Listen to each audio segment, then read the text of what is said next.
would you rather be than right here, right now? All right, kids. Who likes having sex with dolphins? Right. No, it's a guest on the show today. It's not Rob. A sick guest. Live with us. Come around here often. Good morning, Mr. and Mrs. K. John, and all the ships at sea. Say hi to the two guys who said, hey, Paul, it's okay. Use the benefit stage to plug your new record. It's Don Geronimo and Mike O'Mara. Thank you, Rob. Hello, everybody, and thank you for listening to the Don and Mike Show on a brand new episode here on Monday, October 22nd. And here's the phone number. From Washington, D.C., the most powerful city in the world, you can call 202-432-1067. Or you can call from anywhere in America at 877-365-3636. Let me start today's show with some great words from a great man. Can we roll that tape, please? And I want to say one more thing.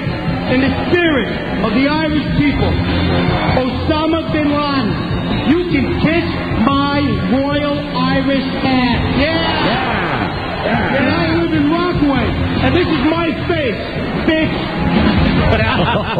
Beautiful. Well said. All right. That concert Saturday night was everything that the bad one with Tom Hanks should have been.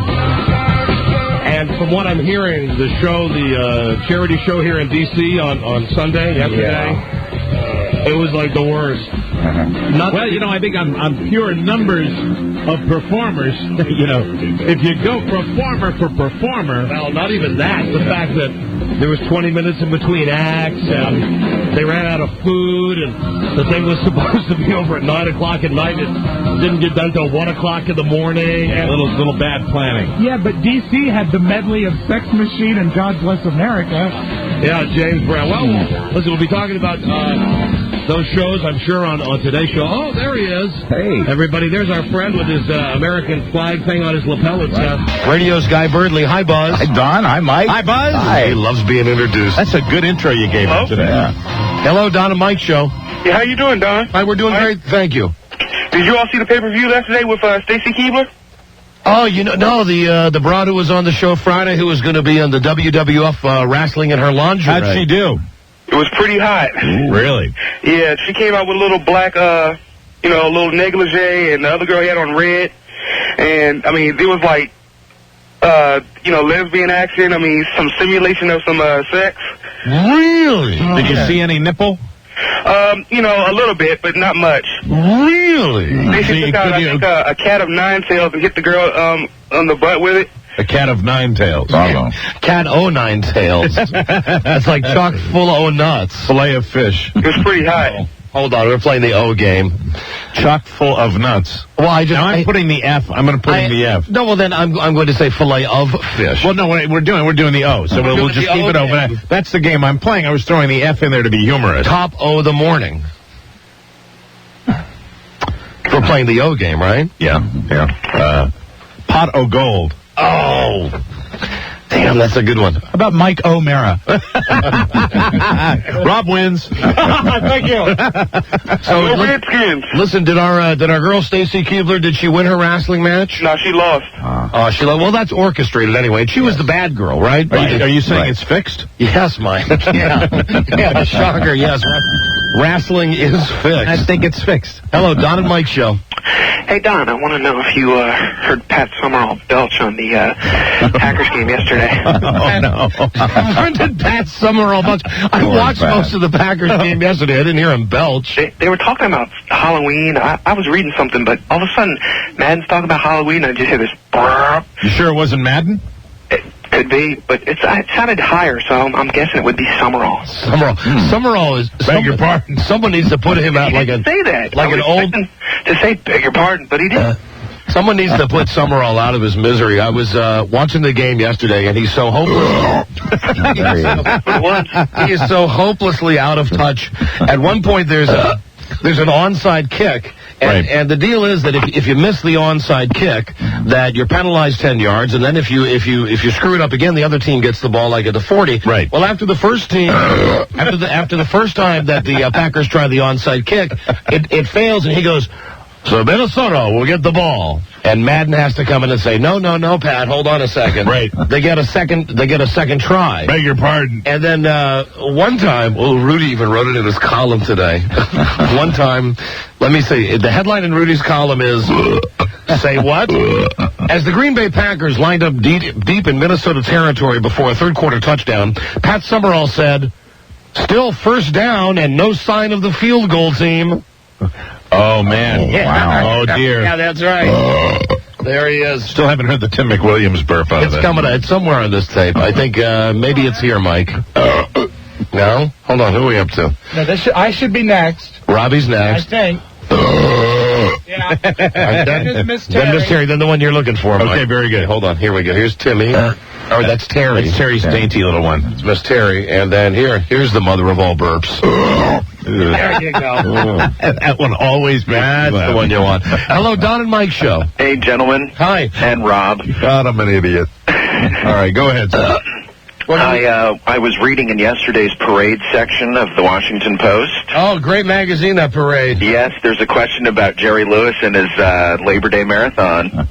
Oh, I think I read that he's taking some kind of medication that's making him more bloated. Yes. The Michael DeBakey, a longtime friend who prescribed a cortisone drug that causes bloating. Yeah, there's your steroid right there. That'll puff you up. Jerry, lady. Hey, lady. Hello, Donna Mike show. Hey, what's going on, guys? Hey, hi, you're on the air. Hey, how you doing? This is Rudiger calling from Fairfax. Yes, hi, Rudiger. How you doing? Hey, fine. Hey, that Concert for America the other night. I thought that was absolutely hilarious. The one from New York City? That was a great show. The one here in D.C. I'm hearing kind of sucked ass. Yeah, I didn't see the one in D.C., but the one in New York, I tell you, when they got Mick Jagger out there, he looked like the Crypt Keeper from Tales from the Crypt. Hey, it kind of looked like Don Imus with a better haircut. Like an old woman. You know, you have to know, like, you got a guy like Mick Jagger, a guy like Steven Tyler. You gotta...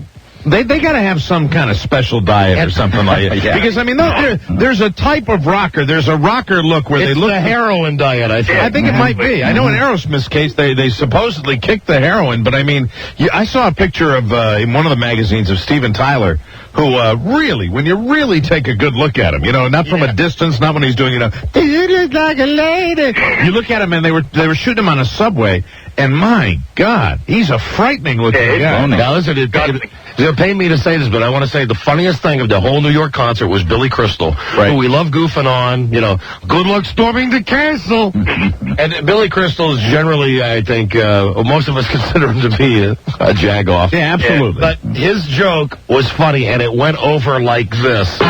He came out and he announces, hi, everybody, I'm Billy Crystal. We're here. We're doing this benefit. As you know, the Emmys have been postponed. I think we might have to postpone the Oscars. And then there's a little bit of silence, and he goes, because no one wants to open the envelope. Oh, my God.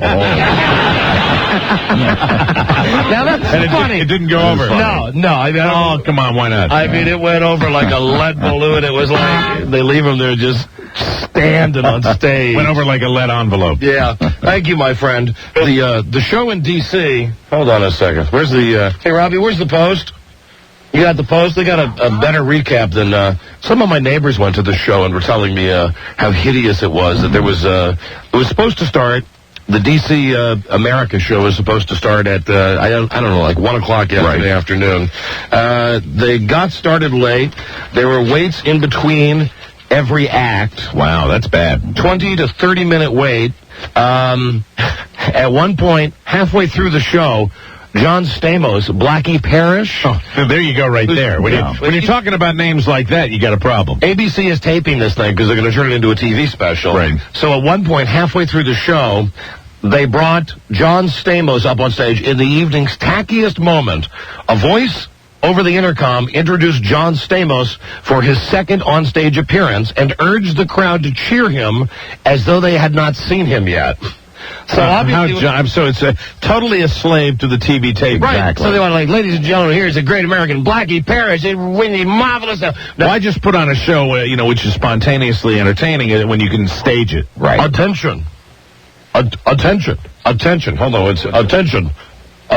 Hey, Rob, how come I can't get the reverb here? Hello. Hey, Rob. Hello. Hey, excuse me. How come I can't get the reverb here? Oh, coming up. Don't immediately run to the microphone, boy. There you go. Thank you, Rob. You see that? He comes in right away, right to the microphone. He loves the microphone. Attention, all patrons of the DC show. We know you've seen him. We know you think he sucks. He's John Stamos. But for the benefit of ABC TV, when we introduce him, please go crazy like you love him. Okay. Ladies and gentlemen, serving America, Blackie Parish, John Stamos. Yay. Yay.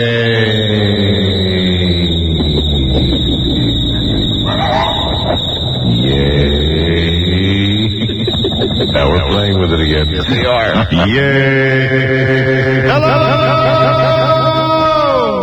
Okay, so let me see. So they faked the thing for John Stamos. Really ended at like 1 o'clock in the morning? Later than 1 a.m. Wow. Now, keep in mind that part of the deal was that all of the concessions that they sold at RFK Stadium were going to go for the relief effort. Very good. So keep in mind that they ran out of food. Oh, my God. At the concession stands. They ran out of the concession stands at approximately 8 o'clock. Oh, God. So they were stuck just selling soda pop.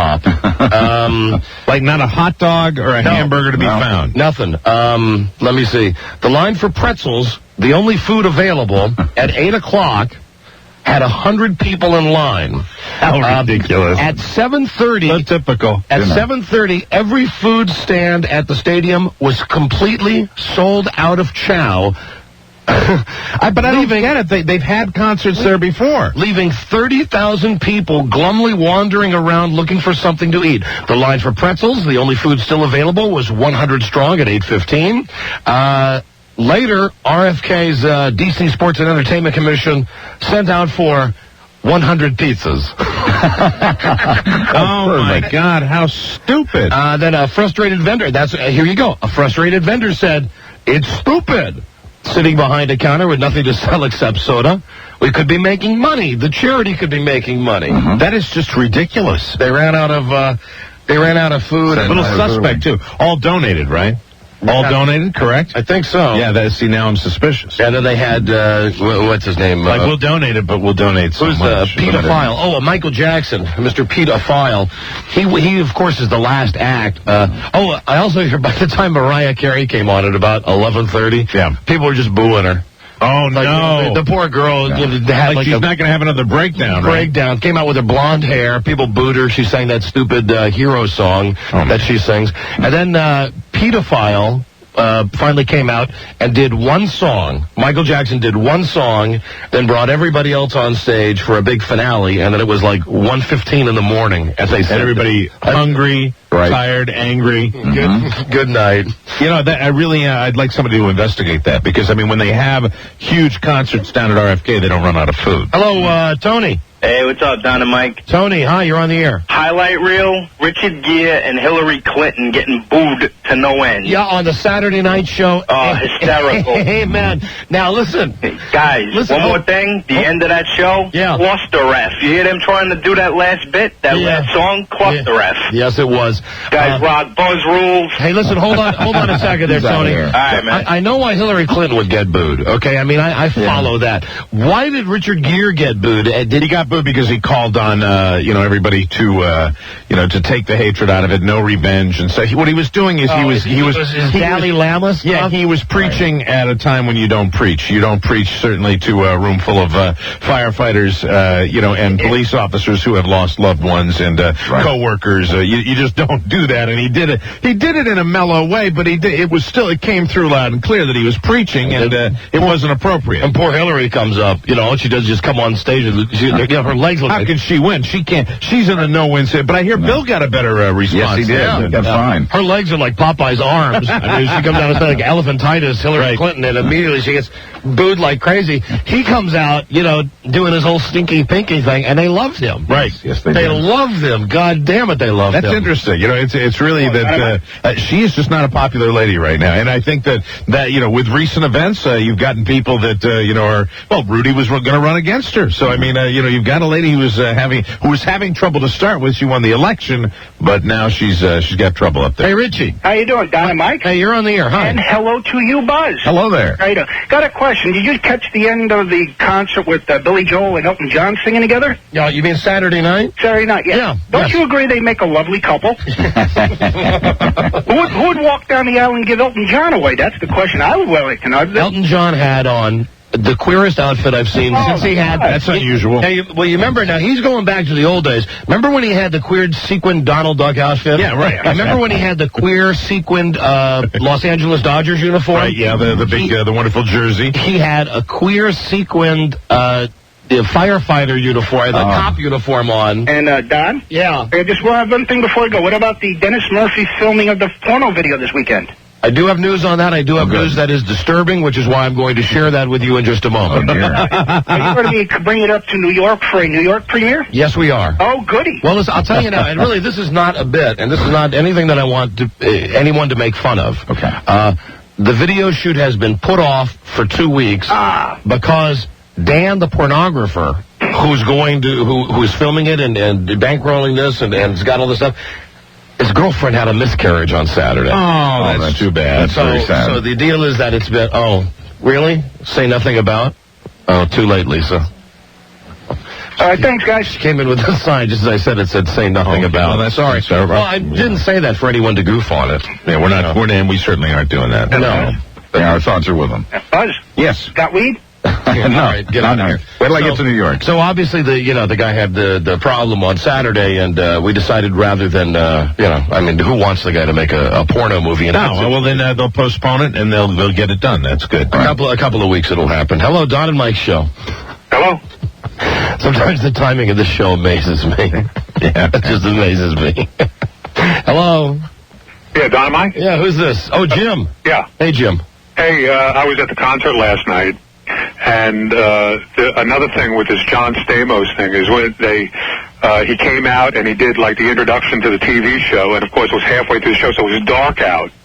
And then at the end he says, now we want to welcome the Backstreet Boys. And the Backstreet Boys were on like at 1 o'clock in the afternoon. The sun was shining as bright as anything. So they're going to go to this nighttime shot with the spotlights and stuff to the Backstreat Boys doing the national anthem. Now listen, Sunshine. The people in the audience weren't they pissed that John Stamos was coming out and cutting this stuff that's obviously bogus? And is ABC going to run commercials for this? Oh yes. I don't know about that, but he came out like 3 times, and at the end, he came out and he was going to do the wrap up, I guess, at the end. So he walks out and he says, we want to thank all these artists for being here tonight. It's really great for them to come out and do this, and let's start that over. And he walked. Oh, you're kidding! Oh man, what a moron! You're kidding! I'm serious as a heart attack. He just walked back, off camera, and then. You so don't do that at those kind of things. I just want to say, this is John Stamos. I want to say, USA! I want to thank all the artists that came out tonight. It really touched my heart, and crap. Can we take that again, please? Yeah, exactly. That's exactly what happened. And that is so tacky. Can we take that over again from the top, please? There was also something with Michael Jackson like that, too, because at the very end, when they finished the All-Star review, which, of course, the artists that were, on the first complete half of the show, like Aerosmith and Backstreet Boys and James Brown and all these, they were not there. Of course, they all left. They all left a long time ago, and the only ones that were there were, the second tier and third tier performers, and the ones that were just on, 2 or 3 times, 2 times before. I read that by the time Michael Jackson went on, a third of the crowd had already gone home. Is that true? Well, there was a lot of sections in there that were never filled. Right. They kept saying, the sold out concert, sold out concert. There was hundreds and hundreds of seats open, even on the field level. It's too bad. Wow. But there weren't, there were enough people there where they ran out of food. Yeah. Oh, that was crazy. Yeah, concert wasn't sold out, but there was enough people there to run out of food. I would really love to know the details of that. Everything. You betcha. I swear to God, you get a headliner that plays that stadium in D.C. and it's going to the profit. You're not going to run out of food because concessions they're going to sell as much as they can. You can put the goddamn soccer team in there. The soccer team draws 50,000 people, and they don't run out of food. Yeah, they don't run out of food, but it's not. I'd really love to. I really love somebody to invest investigate that. If you're going to do... Rob. Oh, God, Rob. I don't think that's the reason. Oh, my God. So I'd love to really check it out. The only thing they had left was beer. Well, that's not a bad thing. All right, thank you, my friend. But there was something else also about the TV taping thing with Michael Jackson at the end, because when they finished the All-Star Review, he started to walk off stage, saying, thank you, everybody, good night. Oh, and it was so crazy. He kept saying, I love you. I love you.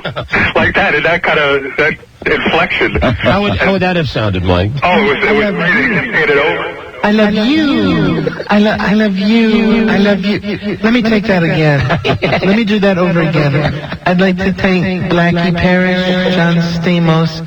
I love you. Shamrock. Band, the two of us. Canyon around. I love you. Exactly what he was doing. God, all right. Thank you, my friend. Hello, Mike. Hey, how you doing, Don? Mike Show. Hi. Man, Michael Jackson was so scary looking last night. I have a 16-year-old daughter who always found him sort of scary on TV, and her thought was, hey, once I see him in person, maybe I'll humanize him. She's scared to death of the guy. He's an alien. That's funny. And they had another point where Blackie came out, and he introduced Michael Jackson. Hey, I love it. I love that people call him Blackie Parrish instead of calling him John Stamos. Blackie came out. What has he ever really done? Nothing. Nothing. Hey, Mike, his stellar work on Full House. There you go. That's right, Full House. All right, so Blackie comes out, and what happens? He comes out in the intro for Michael Jackson. He's like, everybody, the king of pop, here he is, Michael Jackson. The crowd erupts, and he's like, wait a minute, guys, that was just taped for TV. He won't be out for like another 5 minutes. Oh my God, that's ass.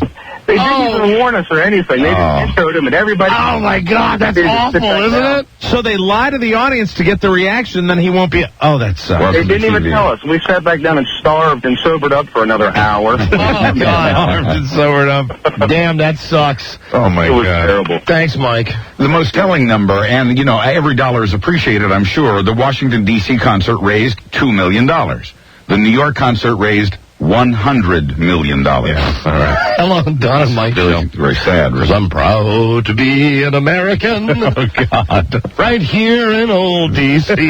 Wow. Hello, Mike. Skins won. Hey, what's up, Don and Mike? Yeah, and we're going to try to get the hero of today's Redskins victory, Brett Conway, on the shore in front of the field goal kicker. Thank God he was the hero. Hello.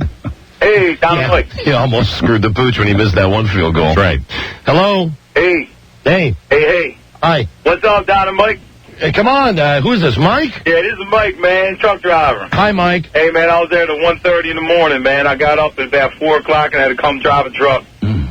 Hey, I was looking at Mariah Carey, right? She should have stayed home, man. Why? I felt bad for her. She got up there struggling. She couldn't hit none of her notes. Oh, she looked like a past, like it was like she just wanted to be there and be a queen, but she just didn't have nothing in her, man. That poor crazy broad.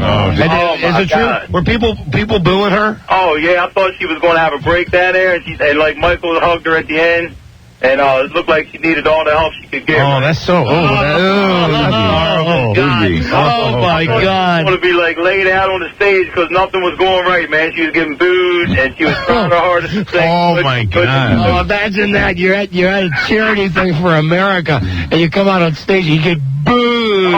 Somebody told me that women that sing like that, like Whitney and Mariah, that sing that way, they blow it out like really early in their careers. That they really like completely like tank the instrument. I also read that Mariah's having trouble hitting the same notes she used to be able to because of the antidepressant medication that she's on now. And it just keeps getting better. Yeah. Oh, Don and Mike show. Hello. Hi. Hey, listen, you know what they ought to do is poor Mariah is just do what they do with Mike Tyson. Take her off the medication a couple of days before she has to perform. There you go. And then turn her loose. Yeah, then she get on stage and bite off Bette Midler's ear. Hey, listen, I want to tell you what got the loudest ovation yesterday. What? Was when they announced that the Redskins actually won the game. That's got the biggest cheer. Oh, did it really at the concert yesterday? Yeah, they announced it, that the Redskins had overcome the Carolina Panthers. What if the Redskins game had been an 8 o'clock game last night? Wouldn't that have been special? Oh, God damn. Hello, Don and Mike show. Did you guys see me play drums with the Who? Who's this, Mike Landis? Yes, sir. Hey, Mike. I was going, who the F are you? It was awesome. Your hair was different, though, wasn't it, Mike? Blue eyes. It was incredible. Right now. How you guys doing? I also did the DC show. I emceed it. You guys see me there? Didn't see ya. Damn it. Me and Tracy Neal did it before Michael Jackson came on. We sang with Michael. Mike Landis from Fox 5. Yeah, he had a different hairdo. He was wearing a wig. Exactly. All right, goodbye. Get Love out. you guys. Love you. Bye. God bless. More to come. Okay. God bless. See you later. Bye. Who's on the hotline? That's Mrs. Geronimo. Oh, it's my child bride. Hi, honey.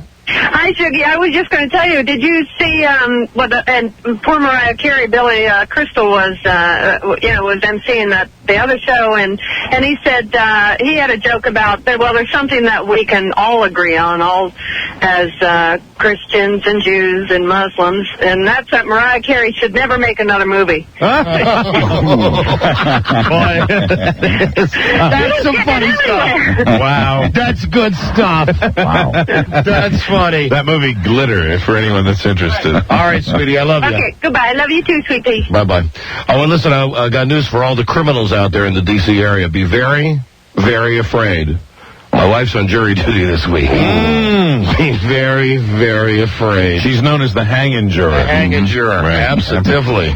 Yeah, and I don't know how she got out of it like twice in a row already. Wow. Remember that time that Buzz had to go to jury duty? Could not get out of it to save my life. And we told him to go in there. The easiest way we told Buzz to get out of jury duty is just like, Right. when you sit down, say something like, I just made, or make some crazy slanderous statement about you slur every ethnic group in one sentence, and they let you go. It's a fine line between getting tossed off the jury and getting hit with contempt of court charges, so you try to walk that line as delicately as you can. So Buzz ended up having to go to jury duty and missed a little time from the show. Not a lot, as I recall. A couple days. But my wife now is like the second time in a row she's been able to get out of it. But finally, this time her number's up, and I got you. She's off to catch the bad guys. Good. Well, you never know. With jury duty, you could be sitting on some incredible trial. Mm-hmm. Yeah.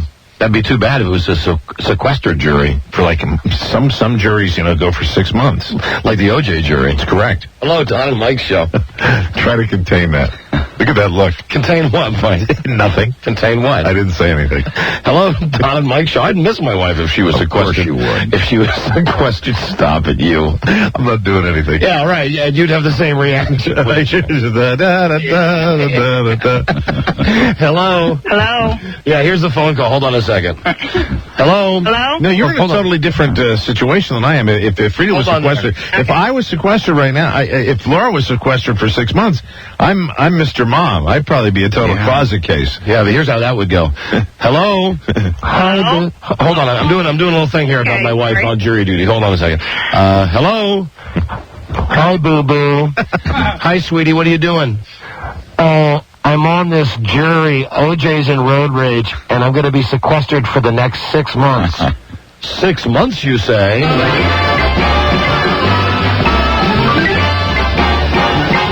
Yeah, I'm afraid I won't be around for 6 months. Oh, sweetums. How will you get along without me? I don't know, but I'll try, honey. What's that music I hear? Oh, my God. I got the radio up loud, honey. All right, well, I'll call you when I can. Okay. Love you. Love you, boo-boo. Oh, my God. Yeah. You never know. Hey, hello, who's this? Blythe? Blythe. Blythe. Like Hi. Blythe Danner? Yes. Hi, Blythe. Hi, how are you? Hi, we're great. Were you named after Blythe Danner? I hope not. No. I don't know. I like Blythe Danner. What can we do for you? Well, it was like 11:45. We've been waiting for Mariah for like 30 minutes. Oh, you were at the D.C. show last night? Yeah, we've been there like 12 hours.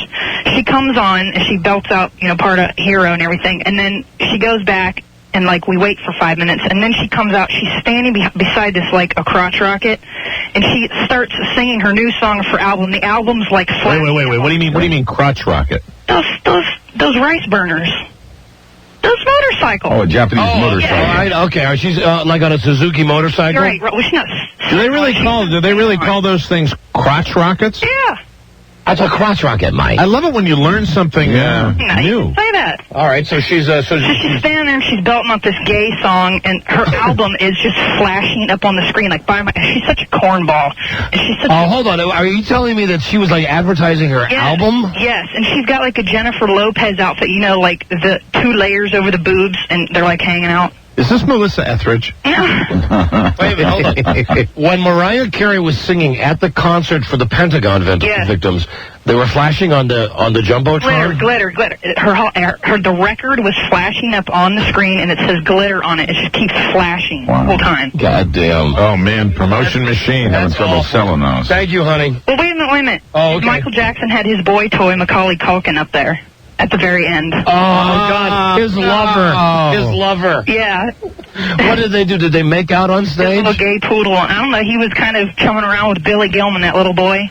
Oh, I worry for little Billy Gilman. Oh, my God. And Macaulay Culkin, he looks better than ever. He looks like he was 13, but he's like 55 now. I don't know. 55. Macaulay Culkin always looks like he's got the anthrax, because they say that when you get the anthrax, you get looks like an AIDS patient. You get the flu-like symptoms. You get the red eyes. Yep. Yeah, Macaulay Culkin always looked, even when he was in those Home Alone movies, always looked like he was a sick little kid. Yeah, and his hair always looks a little unkempt, and he's, got the deep sunk eyes. And Michael ran over, and while he was singing his Man in the Mirror song, the steam was blowing up. His clothes are blowing, and his nose looked like it was just going to blow away. Oh, God. Macaulay Culkin has the Bob Hope symptoms. Yes. The red eyes. Yeah, the red eyes. Little bunny eyes. Yeah, bad news. The pink guy. Hey, Mary Jane. Hi. Is this a call for Buzz? What? It's Mary Jane. I've been expecting your call. It's code. Hi, Mary Jane. Hi. Hi. Am I on the air? Yeah. Hey, I work at the Capitol View restaurant, RFK Stadium. Yes. And everybody's ragging on we ran out of food. Yes, ma'am. Do you guys know that we had about 75 employees who worked 5 days without pay, donated all of our money to the fund? The president of the company, Rob Saldivar, he bought all the products. We donated everything. Yeah, but let me ask you a question, and this is a legitimate question. When you have a major concert at RFK, right, you don't run out of food. Well, you know what? I mean, did you run out of food because there was only a certain amount that was going to be donated? We probably had 4,000 hamburgers to start. We went back out and bought like 5,000 more. We had the nastiest, rudest people come up to us. Wait a minute. I'm going to tell you something. I just realized something. One of the reasons, really, I've been saying, hey, maybe there's some conspiracy, but now I'm realizing, well, for a normal concert, you're talking about 3 hours, 3.5 hours. Exactly. No, we planned ahead. We all put in a good 5 What about like when Ozfest comes or the HF Festival? Those are all-day concerts. They weren't expecting this one to last as long as it did. Triple what we did for the HFS, which was 2 days long. We tripled it. And then Michelle Bloxton, who is the vice president of our company, went out, restocked every single thing we had, doubled it, and we still ran out. And we had the nastiest, rudest people come up into our restaurant, just talking nasty stuff to everybody. And we all donated our time and money, and every bit of the money that we made went straight to charity. And we all worked our butts off. How come you ran out of food? How can we run out of food? Yeah. Well, maybe everybody's just being pigs. Hey, now that's a great answer. That's a can-do attitude, honey. No, I mean, we had tons of food. What about the other vendors? Did they come up short? I think that they did, but we had like 4 times what we normally have. We busted our ass. We had food. We had people running back out to get food. Well, you deserve a medal. Everybody's complaining about the prices. You deserve a medal, honey, for putting up with that. Well, we do, and I mean, we all work. Yeah, you're a real hero. Forget the firefighters and the cops. You're the real hero. Oh, what? Whatever. That's kind of cheesy, but I think you should give some people credit because we worked our butts off for free for everybody. Oh, for free. Well, that's not why people do it, to get credit, right? We don't, but we donated all of our money. You're calling asking for credit. And all we're getting is cut downs. Everybody's putting us down. I read the Washington Post this morning, which was horrible. And you've said nasty things about the people who were at the concert. Well, I'm not saying nasty things about them. I just think that you guys are making such a big deal about it that's crazy. I mean, give us a little credit. Making a big deal about what?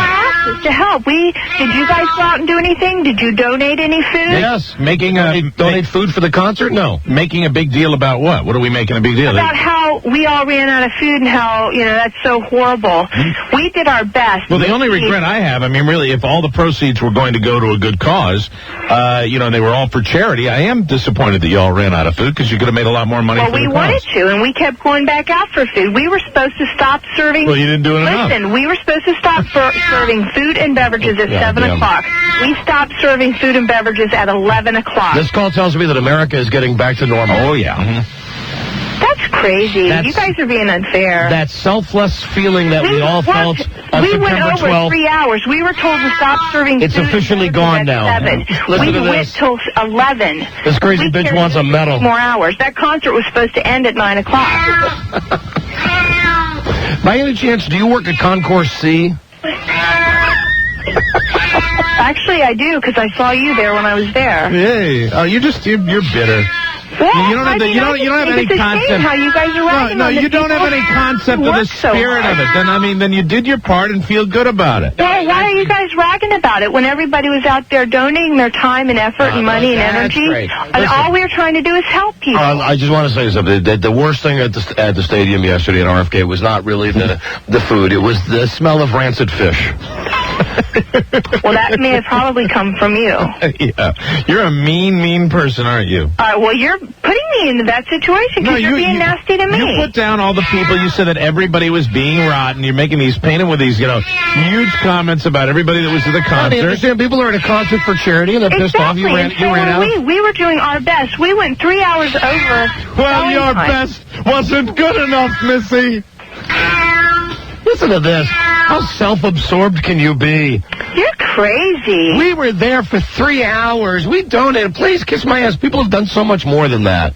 You know what? We gave our best, and if that's not good enough, shame on you guys. It wasn't good enough. Well, that's crazy. Then I'd like to see you go out. A lot of stuff is crazy. Well, we worked our butts off, and we donated all of the money that we made to this fund. And you could have donated a lot more. To help. Well, you should have donated more time and more food. We did. We donated plenty of time. How much time and energy have you donated? We've donated a lot of time, energy, and money. Okay, well, we have too, and we're just a small company. No, we're just a couple of disc jockeys. Nobody singled you out, but you talk as though they did. Nobody singled you out. You guys are singling out how we ran out of food. You're the one that called and mentioned your president, plugged your president, and all the other people to get their names on the radio. And you're the one that did that. No. We didn't do that. You did too. We didn't even know who the food company was. Well, that's fine. I think you guys are being unfair because we worked our butts off, and all we did was try to help. Mary Jane, here's what I'm hearing from you, really. And I'll give you this, that maybe you got a valid point. But all I'm hearing is, really, some crazy lady calling up who wants, what you want is the attention that you donated some time and your company donated some stuff, right? Just some stuff. We busted our butts to help. We knew... Have you ever heard the selfless thought that you do something... Exactly, but then I have people like you going around taking the selfless things that we've done and turning it into... Wait, let me tell you something. What we were talking about was an event that had a lot of problems and that did not come off as well as another event held in another city. Exactly, but did they make money? Isn't that the whole point, that we contributed something? Everybody at that stadium worked so hard and so long. We had that stadium shut down for 2 weeks. Hold on a second. One of the things that we said was that they, that's terrific that they made money. Yes. What we're saying is, as well as people being frustrated that we're there, that I'm kind of bummed out that more money couldn't have been made because of what happened, since all the proceeds were going to charity. I wish that it had been done better. And I know you said you did your best, and that's great. But I wish that this was a last-minute concert. Well, so were all the concerts for this. You know what? This is Honey, why are you taking this so personally? Why are you taking this so personally? Because you guys are attacking the people who ran out of food. And I just want you to know how much trouble we went through. Again, when is it going to stop being about you? It's not about me until until you start talking about how nasty it is that we ran out of food. Unbelievable. Well, you know what? It is unbelievable. Well, I think you guys are being selfish, and you're just trying to put anybody down. And I think you should be thankful and grateful for all the money that RFK raised for this event, because every person in RFK worked. I am grateful for everybody that donated money to. Well, then stop focusing on the negative and say, "Hey guys, good job. Thank you." Maybe the concert should have been at another time of the month. Maybe this wasn't the best time of the month for the concert. Well, maybe not. But you got what I'm saying? That's why you're getting the wrath from me today. Well, then you're a little uptight. You're a little tense. I'm not uptight. I'm just disappointed in you guys for not so appreciative of what. Eat me.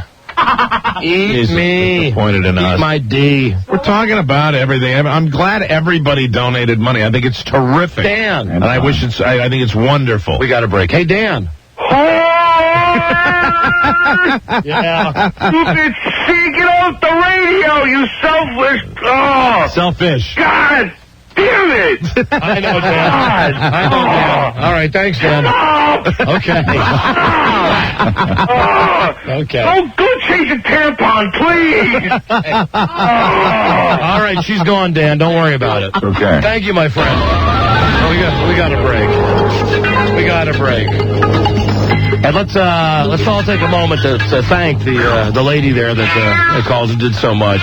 Thanks to everybody that put their donated their. Good job. Good job, everybody. 3 hours. I was there. Sorry, we're complaining. I was there. What have you done? Sorry, no more food. Out of food. How dare she get mad at people who are mad because they ran out of food? Yeah, I mean, people that are there, plunking down their money to go see a show, and that's good, and they want to eat, and it's all going to go to the charity. And that's the thing. Yeah, right. We made $2 million. Imagine if they didn't run out of food. Imagine. Could have made millions more. Would have made $100 million if they had food. $200 million around this. And wait, how come you only start out with 4,000 hamburgers? Now that I'm thinking about it, you got a stadium that seats 60,000 people. You're starting out with 4,000 hamburgers? That's enough for everyone to have like one bite of a hamburger, and then everyone will be fine. Christ, when Rob and Carrie came over for dinner, we had 4,000 hamburgers. And you still had to go out for more. All right, clear the lines. You got to call 1-877-365-3636. Good luck. This is the Don and Mike Show. Well, you're getting better. That's the important thing. You look better, too. If you're going to lie to me, tell me there's a broad waiting in the car. I want to tongue my balls. Hey, you want that? It's a phone call away. God damn it. The Don and Mike Show. Right. Don and Mike Gutterballs. With the worst bowling team in the history of organized bowling. Yeah, we are 0-2. Come see us Wednesday night. We're going to be playing the Job Squad. That's the team. In Linden, New Jersey. Yep, at the Jersey Lanes. At 30 Park Avenue. Come on by. Watch us get our asses kicked. Heckle us. Be like everybody else. Hello, Don and Mike Show. I am caller 100. Right? Hi. What's your name? Michael. Michael, where are you from? New York. Michael, here you go. You've won the Corona Beer prize pack. Corona duffel bag, the shirt, sandals, and the beer koozie. Ooh. We do love Corona Light. Relax and enjoy a Corona Light. But wait, there's more. Oh, you've also won the Band of Brothers prize pack. Come as Band O Brothers. I should have had that one. Band O Brothers. Band O Brothers, but it is Band of Brothers. Yeah. Band O Brothers, Sunday night at 9, new episode on the home box office. Thank you for listening, Mike. Thanks, that's great. Thank you. Hold on just a second, please. Oh, we're going up to New York after the show. Mm-hmm. Be doing the show the rest of the week from New York, and as we travel to New York to go to WNEW, Amtrak brings us there. The Amtrak promise, satisfaction guaranteed. Call 1-800-USA-RAIL to make your reservation. Very good. We're going to be soliciting, I think, on tomorrow's show for the Fumpkin Puckers. We're going to have, I think, the way we're looking at it now is Wednesday. Wednesday will be the day that we have a whole bunch of pumpkins in the studio for guys and girls to actually fornicate with. And we'll be giving away $1,000 to our male a champion Fumpkin Pucker. And how are you determining the champion? You got to wait and find the details out. Really? You got to wait and find the details out. All right. Just let me say that you have a better chance of winning if you pump the if you pump the pumpkin to completion, you have a better chance of winning. You. Wow. That wasn't a you. That wasn't a you. That was just a you. The Millionaire Show, late in the show on Friday, I tried to call the Millionaire Show to see why they hadn't called me to tell me about Mankind, Mick Foley. And right as I hung up the phone with the Millionaire lady, Mick Foley was just coming out of the ABC studios. Yeah, he's getting into his car. Right, he turns the show on, he hears us, he calls up, and he says he didn't use me as a lifeline. It's a good thing, because I'm such a dumbass, and the question was a tough one that I couldn't have answered anyway. There wasn't anybody in the room that would have gotten that question. And I know you're curious about this. At approximately 6 o'clock on Friday night, yes, the Who Wants to Be a Millionaire people called back to tell you that you weren't going to be used. That's right. How thoughtful. There you go. We love TV people. There you go. Listen, and I just found out during the break that I have a chance tonight. This is going to piss a lot of people in New York off. A lot of people who live there full time and are gigantic Yankees fans. Yes. I can't go to the game tonight. They could win tonight. I have a ticket available. Right. To go to Game 5 tonight. Are you going to go? Yeah, I don't think I can turn it down. Yeah, I don't think I you can have turn to. it Gotta go out I've there. I've never been to Yankee Stadium. Yeah, go for it. I've never been before, and I watched last night, and I saw the dude hit the walk-off home run. Soriano, the second baseman. Alfonso Soriano to end the game. The guy doesn't speak a lick of English, but he is one of the have a translator. Yeah. To translate his comments after the Yankees beat the Mariners. Continuing in the great tradition of a Yankee second baseman, where he's just he's popular as hell now, and now he is part of the mystique. He is part of Yankee folklore, and it's amazing. You got to respect that team. Remember I had said that I was being a lifelong Red Sox fan, that I had come around because I think partly because of what the city had been through, and we want to see him win one for the city. And then I sat down next to my friend who's a Yankee fan, and that all just eroded away. As he came on with the whole Yankee thing. There's a mystique, but there's also, when you're talking about Yankee fans, they know they're going to win. So and they say it, and they tell you. If it says on TV the game is at 8, that means they've got like 25, 30 minutes of crap before they really start the game, right? I don't know, because I haven't watched any of the postseason at the beginning. I've watched them. I always come in halfway through. So I think that you really can rest assured that you're probably going about 8:15. 8:15. But somebody can call and tell us, because if they're watching the games and the games are supposed to be at 8 o'clock, they'll tell us what's going on. There's my question is, if I get to when we get to Penn Station, should I go to the apartment, which is down by Amsterdam Avenue, and then you have a ticket in hand?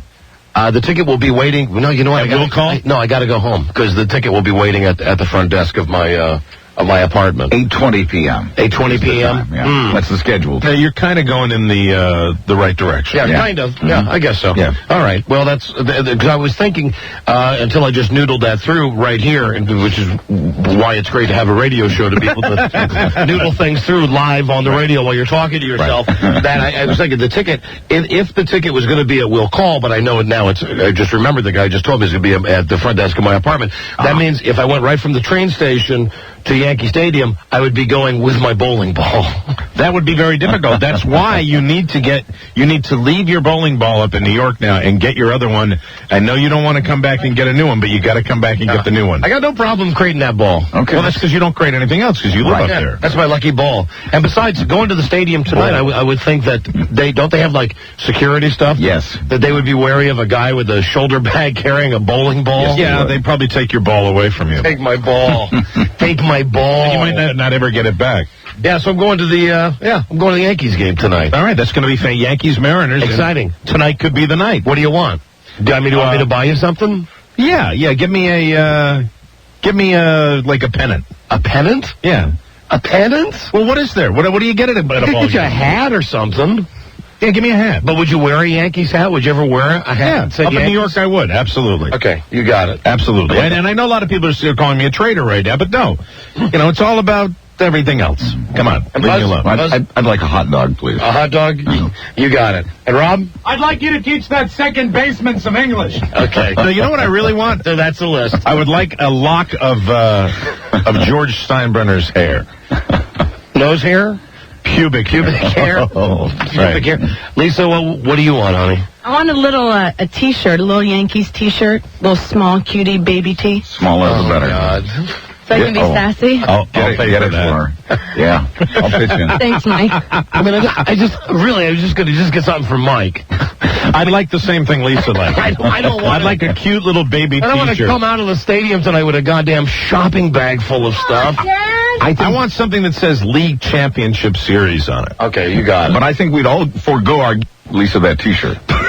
And if I got Lisa a T-shirt that would fit Lisa, it'd be one I could probably just roll up like a you put it in your pocket. Yeah, like a handkerchief or something. Joe, what do you want? I want a shot glass that says either the championship on it or just the Yankees on it. Oh, God. You don't need to give me anything. I don't want anything anymore. I don't want anything. Because now everybody's asking you for stuff, and I don't really want anything. Well, come on. I really don't. I really don't. You know, I mean, even if I was there, I wouldn't want anything. I just like, you'll enjoy being there and load up on some Subies. Bring them in on the air tomorrow, as a matter of fact. That'll be funny. All right, I'll let you know what I get tonight at Yankee Stadium. I think maybe, let me see. Maybe I'll go see Brooke Shields in Cabaret again today. Is her run over, Rob? It's over? She's gone already? No. I'll probably have to get me a jersey. That's probably what I'll get. But aren't those insanely expensive? Oh, yeah, about $175, $250. And then the Yankees don't even have the names on the back of them. No. So you're just getting it with just a number. Yeah, and even their away jerseys, I don't think they put the names on. Okay, well, I'll just maybe figure it out. Let you know what happens. Oh, the weekend. I got to tell you a couple of things about the weekend that we did. We went to this movie. We had a family night Saturday night, so we're trying to decide what movie we're going to go see. So we went to see the movie Bandits with Bruce Willis and Billy Bob Thornton.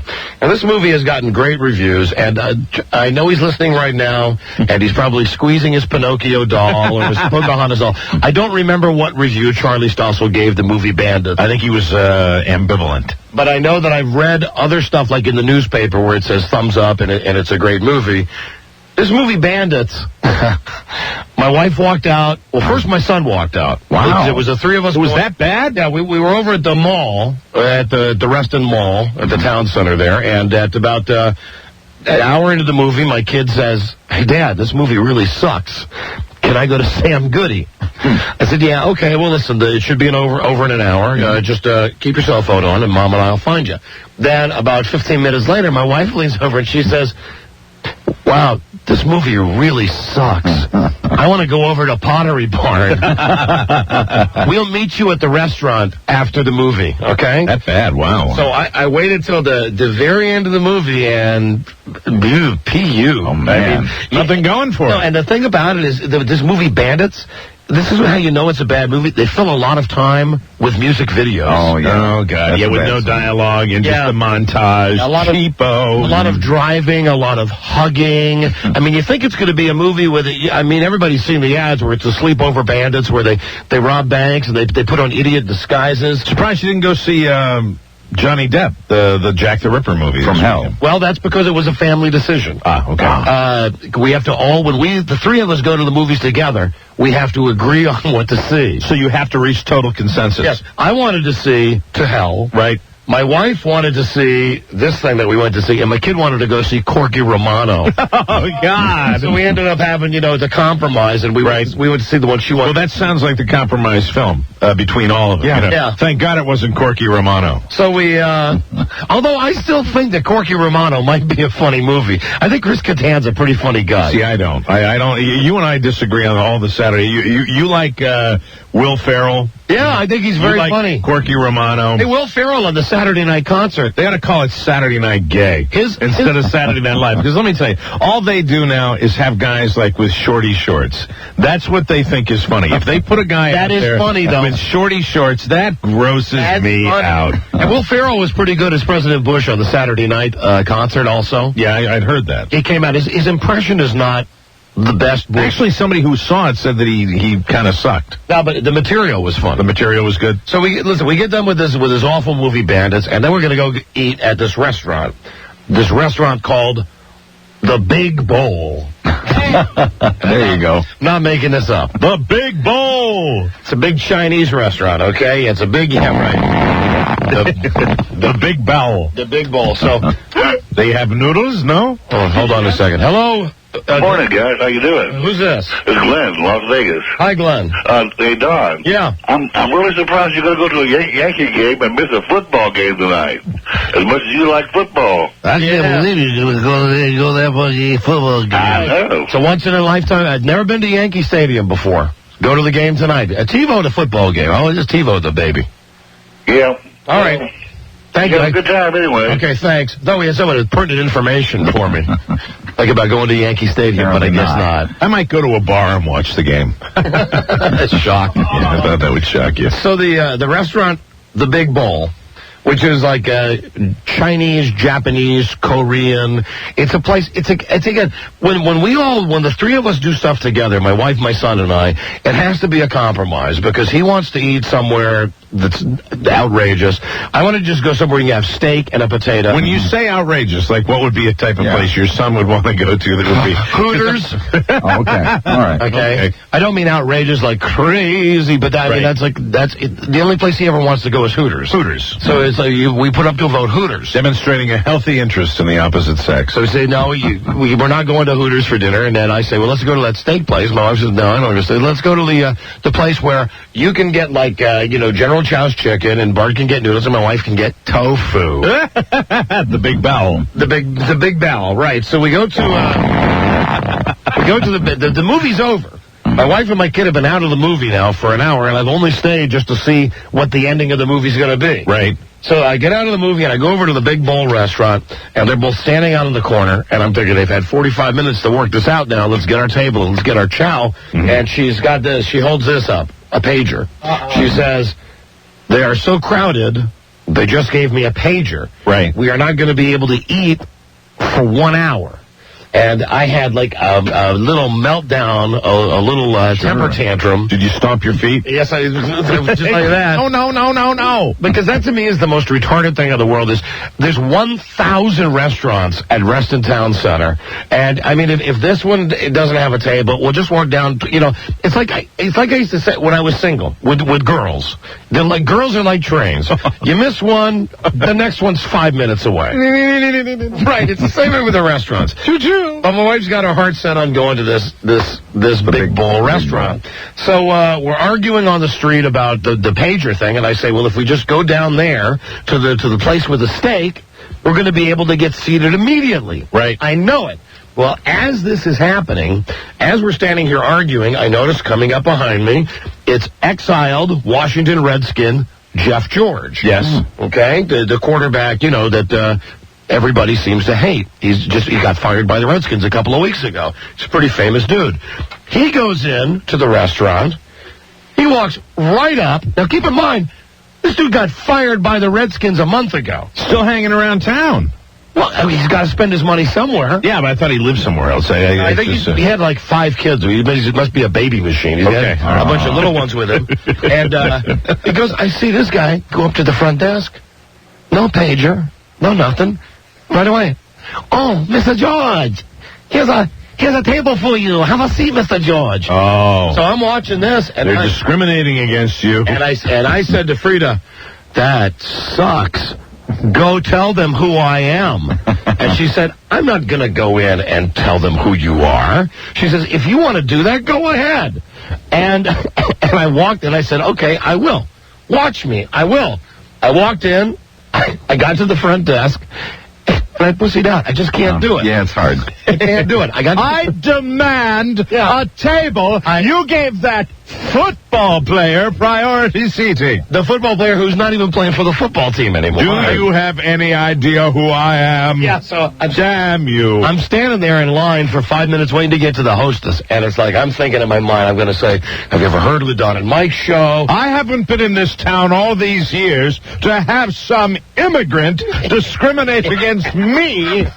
Say, and look right here, you put the guy you fired as the Redskins quarterback, you gave him a table. I see some empty tables. How about giving me a table? When I get up there, I say to the lady, I get up there and I go, Hi. And she goes, can I help you? And I said, will it be much longer? I swear to God, I said, what's good tonight? She says, everything's good. Everything's good tonight. And I said, well, great, because I've got the pager right here. You hate that. Page me when this I hate a pager in a restaurant. And I go outside, and my wife says, well, yeah, come on, Mr. Star. Mr. I'm a radio star. Are we getting our table now? And I said, no, we're not. And she said, oh, not famous enough? I said, no, I didn't have the balls to say it. Yeah, how could you? I don't think you and I could ever do that. I didn't have the balls to say it. So we walk down the street, and we go to the place. As it turns out, shocker, the place I wanted to go in the beginning. That's where you ended up going? Yeah, the place where you can have a steak, and they got a back room. My wife calls it the cancer room because you can smoke cigars in the back room back there. But you're in nirvana. Yeah, so she's really pissed because, I'm having a steak, and I'm smoking a cigar. And what can she have, like a Caesar salad and nothing else? Yeah, no, they had some vegetable platter for her. But she did say to me, if we're going to go to the restaurant you want to go to, I'm going to be When Harry Met Sally. I'm going to just totally, I'm going to F with their menu. I'm going to order off the menu. I said, fine.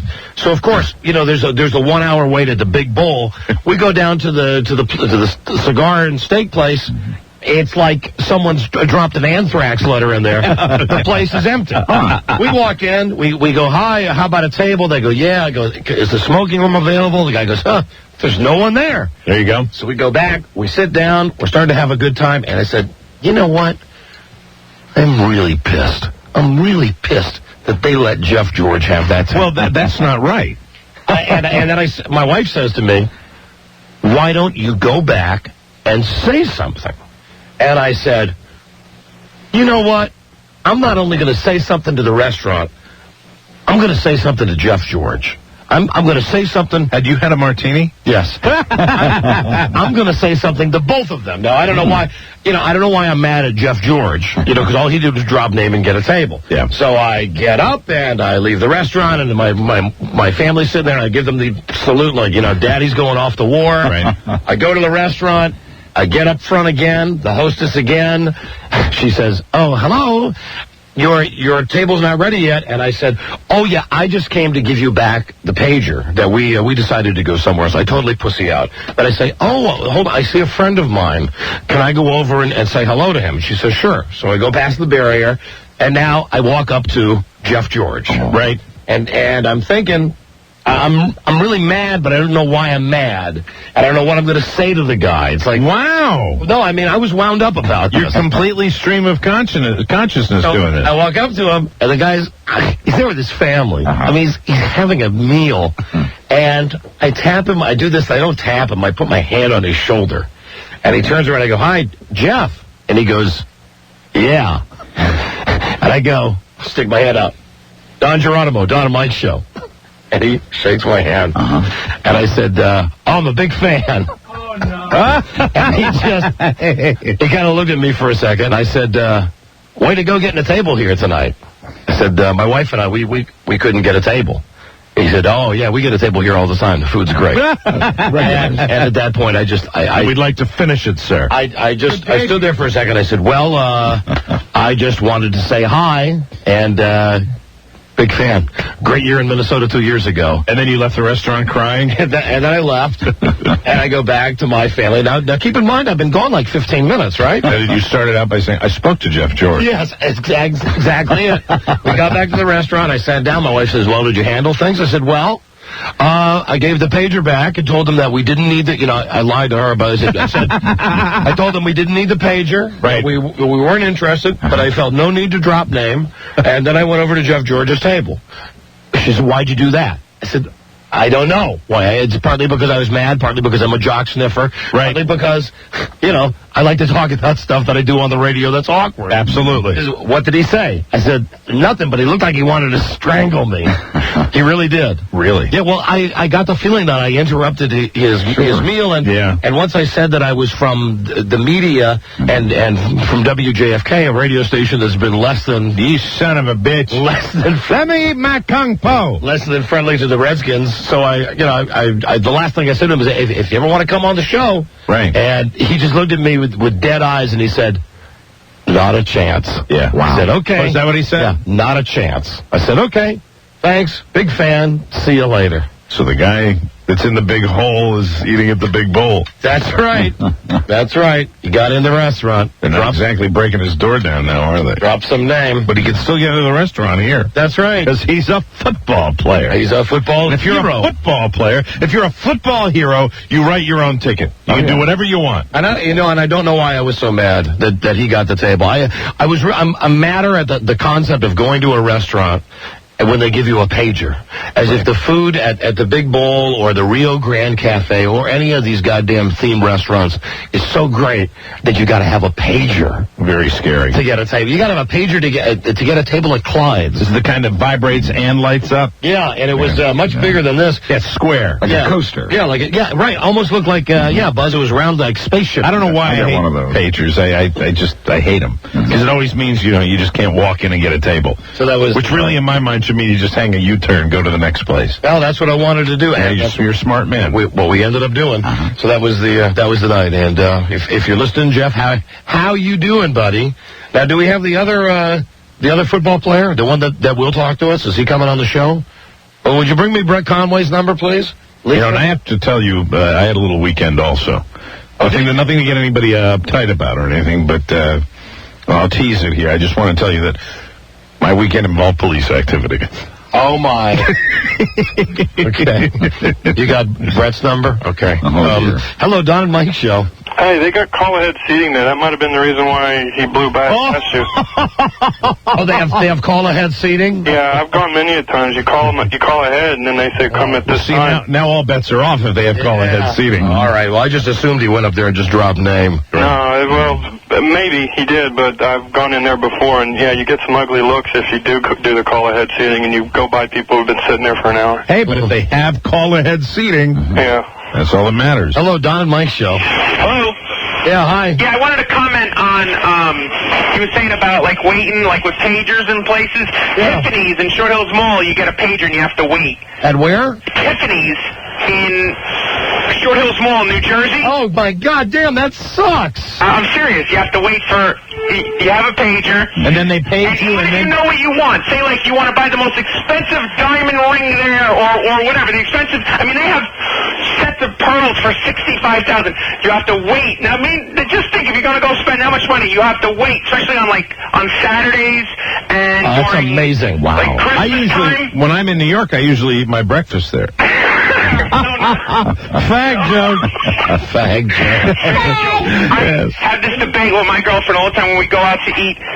I don't care if it's free, I will not wait more than a half hour. Amen, brother. I agree. I'm with you. It's famous for it. Imagine that. You got the goddamn jewelry store. And Tiffany's. The she expensive place. Hey, Mike. Are you there? Hello? Yeah, you're on the air. Hi. Yeah, I have a restaurant downtown D.C. I'm not going to tell the name, obviously, but we have a lot of congressional people coming in, dropping names all the time. Yeah? I actually had your buddy Jeff George come in about 3 weeks ago.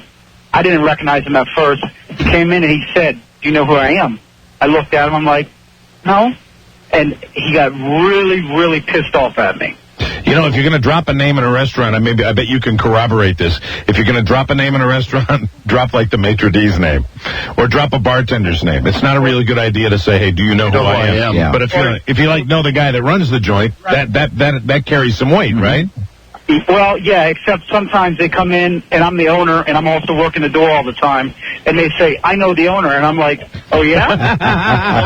yeah, I know him. Well, do you want to give your restaurant a plug? Yeah, what's the name of your restaurant? No, I don't want to give it a plug on the air, because then, people get pissed off, and they come in. All right, I understand. Not to drop names, but if you all want to come down, I'll tell you my name off the air. Yeah, because we'd like to drop your name and get a good table. Yeah. Well, you don't have to drop my name on the air. I'll give you a good table if you want to know the name of the restaurant off the air. Rob, what did he write down? Rob knows who the guy on the phone is. Who is it? Ray Kroc, the late Ray Kroc. The guy who invented McDonald's. That's right, calling from the grave. All right, goodbye, Mike. We got to go. Have a nice day, guys. All right, well, we'll try the kicker from the Redskins. We'll hear about Mike's problems with the police. I didn't have any problems. Oh, and zoophile alert. Okay. Is he going to be on the show today? We're negotiating that with him now, being as he's a government employee and just concerned about his identity getting out. He does have a website That incidentally has a .org after it, so it's a government website. The guy works for the government and has a website about having sex with Dolphin. Oh my God! So we're negotiating with him now to come on the show. Either way, he's sent us the relevant information. Very scary. And we're getting to that also. Stay there. We'll be right back. This is the Don and Mike Show. Well, opinions are like assholes, Your Honor. Everybody's got one. You can call Don and Mike anytime, toll free at 1-877-365-3636. That's 1-877-365-3636. They're ready to believe you. We call locally here, do it. 202-432-1067. Hey, Rob, come here, feel this. The Don and Mike Show. We have in New York the rest of this week, starting tomorrow, and we're going to start the soliciting tomorrow for the Sick Pumpkin contest. I've been asked to separate the contest from the sponsor. Very good. The sponsor would like to distance themselves. I can't imagine why that would be. So let me just say that all the money we're giving away in the month of October, $6,000 worth, is courtesy of the good people at Simply Wireless, Sprint PCS. Yeah. Call anywhere in the country from anywhere on Sprint PCS nationwide network. Call 888-222-8484. And then we're going to have our fun with our Jack O-Lanterns. We thank Simply Wireless Sprint PCS. Mm-hmm. They are bankrolling the show. Simply charming people. Hello, Don and Mike Show. Hey, Don and Mike, my Radio Zoo files. What's going on? Hey, hi. Yeah, I wanted to ask you, this Zoo file that you're going to have on soon, is he in any relation or knows one Philip Booble? You mean Philip Booble, he of Maine? The guy who likes to do it with dogs? He's the guy that had his dog, live with him? Or he said he was in love with his dog? And his dad smacked him upside the head with a crowbar. No, and his dad went to jail for it. He's a totally different guy. Okay, guys, I got something else. Totally different, yes. Guys, yeah. Next time you're going to paint a model/prostitute, I'll give you a helpful hint. You can always call a ranger's wife. She's readily available. Ooh, all right, my friend. That's interesting. There's a lot of agendas dancing around that call. Hello, Don and Mike. Hey, guys. How are you? Hi, we're doing great, thanks. Good. Hi, Don, Mike, Buzz. Hi. Sexy Buzz. Okay, all right. Hey, guys, listen. Oh, what? When you do the where's the food bit at the stadium, okay, go, where's the food? Don't know. Where is it? Gone. Gone. Thank you. Hello, Don and Mike Show. Hey, good afternoon, Don and Mike. Hey, buddy. You should be honored that you're going to Yankee Stadium for this monumentous game tonight. Oh, what you need to get there as early as possible. I know you're training it up to New York, but as early as possible. The one thing that you will remember for your life is the fact that they have Yankee roll call before each game. This is a tradition started, and it gets you into the game. What is Yankee roll call? Field, and all players' names are chanted, and the fans clap until the player recognizes the attention he's given. Then they move on to the next one. That's cool. I never heard of that. All right. And it's 56,300 as one, speaking with one voice. Wow. All right. Don't forget to go out to the outside the stadium after the game to buy your souvenirs. You'll find them at discount prices, but Major League Baseball probably won't subscribe to those. All right. Thank you, And you can get your partner a Boston Sox T-shirt, which is the proper uniform to wear out in the bleachers for next summer's baseball games versus the Red Sox. Okay, we've been updated. How would you like a Boston Sox T-shirt? As a souvenir, I think it'd be wonderful. Okay, so I'll keep it on my wall to remind me of their rivalry. Going to the Yankees game tonight. Now, Mike, what happened with you and the cops this week? All right, nothing happened to me. But I have to tell you that there's been a lot of activity in my neighborhood. You were talking about deer last week and Bart hitting a deer. Right. Where I live, out in the boonies is just inundated with deer. And, everybody out where I live, it's kind of rural, but it is a community. And you've got a lot of, we've discovered poachers that are coming onto people's property and they're hunting for deer. So, being that I am a lofty appointed official in my neighborhood. Oh, your homeowners association? I became aware of one of my neighbors sent out an email about getting a neighborhood watch together and getting people to come out and do patrols and then confront these hunters. And I thought that was a bad idea because I think you should really have law enforcement do that. So I fire off this email that says, hey, why don't you let me contact the authorities and do that? And then, he really paid attention to me and just went full bore with it and went ahead anyway. And we had a meeting about it with the board of governors and stuff, and trying to get this thing set up. That's so funny. I remember when we lived in a thing where we had the homeowners association. Right. If you want to paint the front door of your house, you have to get your neighbor's permission. Well, you're a lot stupid. That's any neighborhood you live in. You have to do that nowadays. Dumb, and I think you're right because one thing you don't want to do is on your own. Go up to some drunk hunter who's got a gun in his hand. You don't want to confront a drunk, especially if he's hunting illegally, because if he's doing that, he's probably not all that shaken up by that. But the reason we had the meeting was to say, what could we do, to put stuff on property, just to, signs and things like that. They don't hunt on my house. My feeling was if a bunch of neighbors want to get together and do that, it's certainly not my responsibility to find out whether that's right or wrong. I just said, be careful. And they went ahead and apparently they have identified some of these people that are pulling up in trucks and they have guns and stuff like that. So there's a nervous atmosphere around this neighborhood. And I took one of the signs and I put a sign out front. I haven't gotten the other street done yet.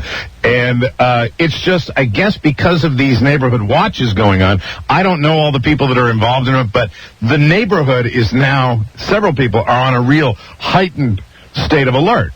So last night I got the band over on Sunday. They came over most Sunday afternoons, and we decided that we were not in the mood to do anything, so we were just going to kind of hang out and just have a few adult beverages, right? Get drunk with your band. So and then we play, and then of course we have a couple of adult beverages, and then it's who wants to play something right now? And then we go in and we do that. Very short, very brief period of time, maybe an hour and a half, 2 hours tops. So they all left, and they were long gone.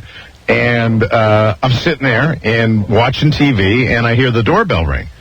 And, it's an odd time for the doorbell to ring any time at my house, but it's weird. And I look and I see the long... What time is it? Probably about 9:15, something like that. Maybe later, maybe early. I really wasn't even paying. And I'm like, whoa, what's the deal? So, Laura just put the kids down, and I was downstairs, and I see the long blue arm of the law standing out on my patio, and I'm like, well, let me go out and, find out what's going on. So I see this officer, and there's an older officer and a younger officer, and the younger officer is the one who's got, he's got the crew cut and everything. It's kind of an intimidating. I always feel this way about the law enforcement. I'm more nervous with the younger guys than I am with the older guys, because the young guys are the cowboys. The young guys, are just kind of very, very authoritative. And he said, "Did you have a function here this evening, sir?" And I'm like, I said, I think he might have mentioned band or something. A couple of people said they were in your band. Can you give us the names of the people that are? And all of a sudden he said, can he give us the names of the people in the band?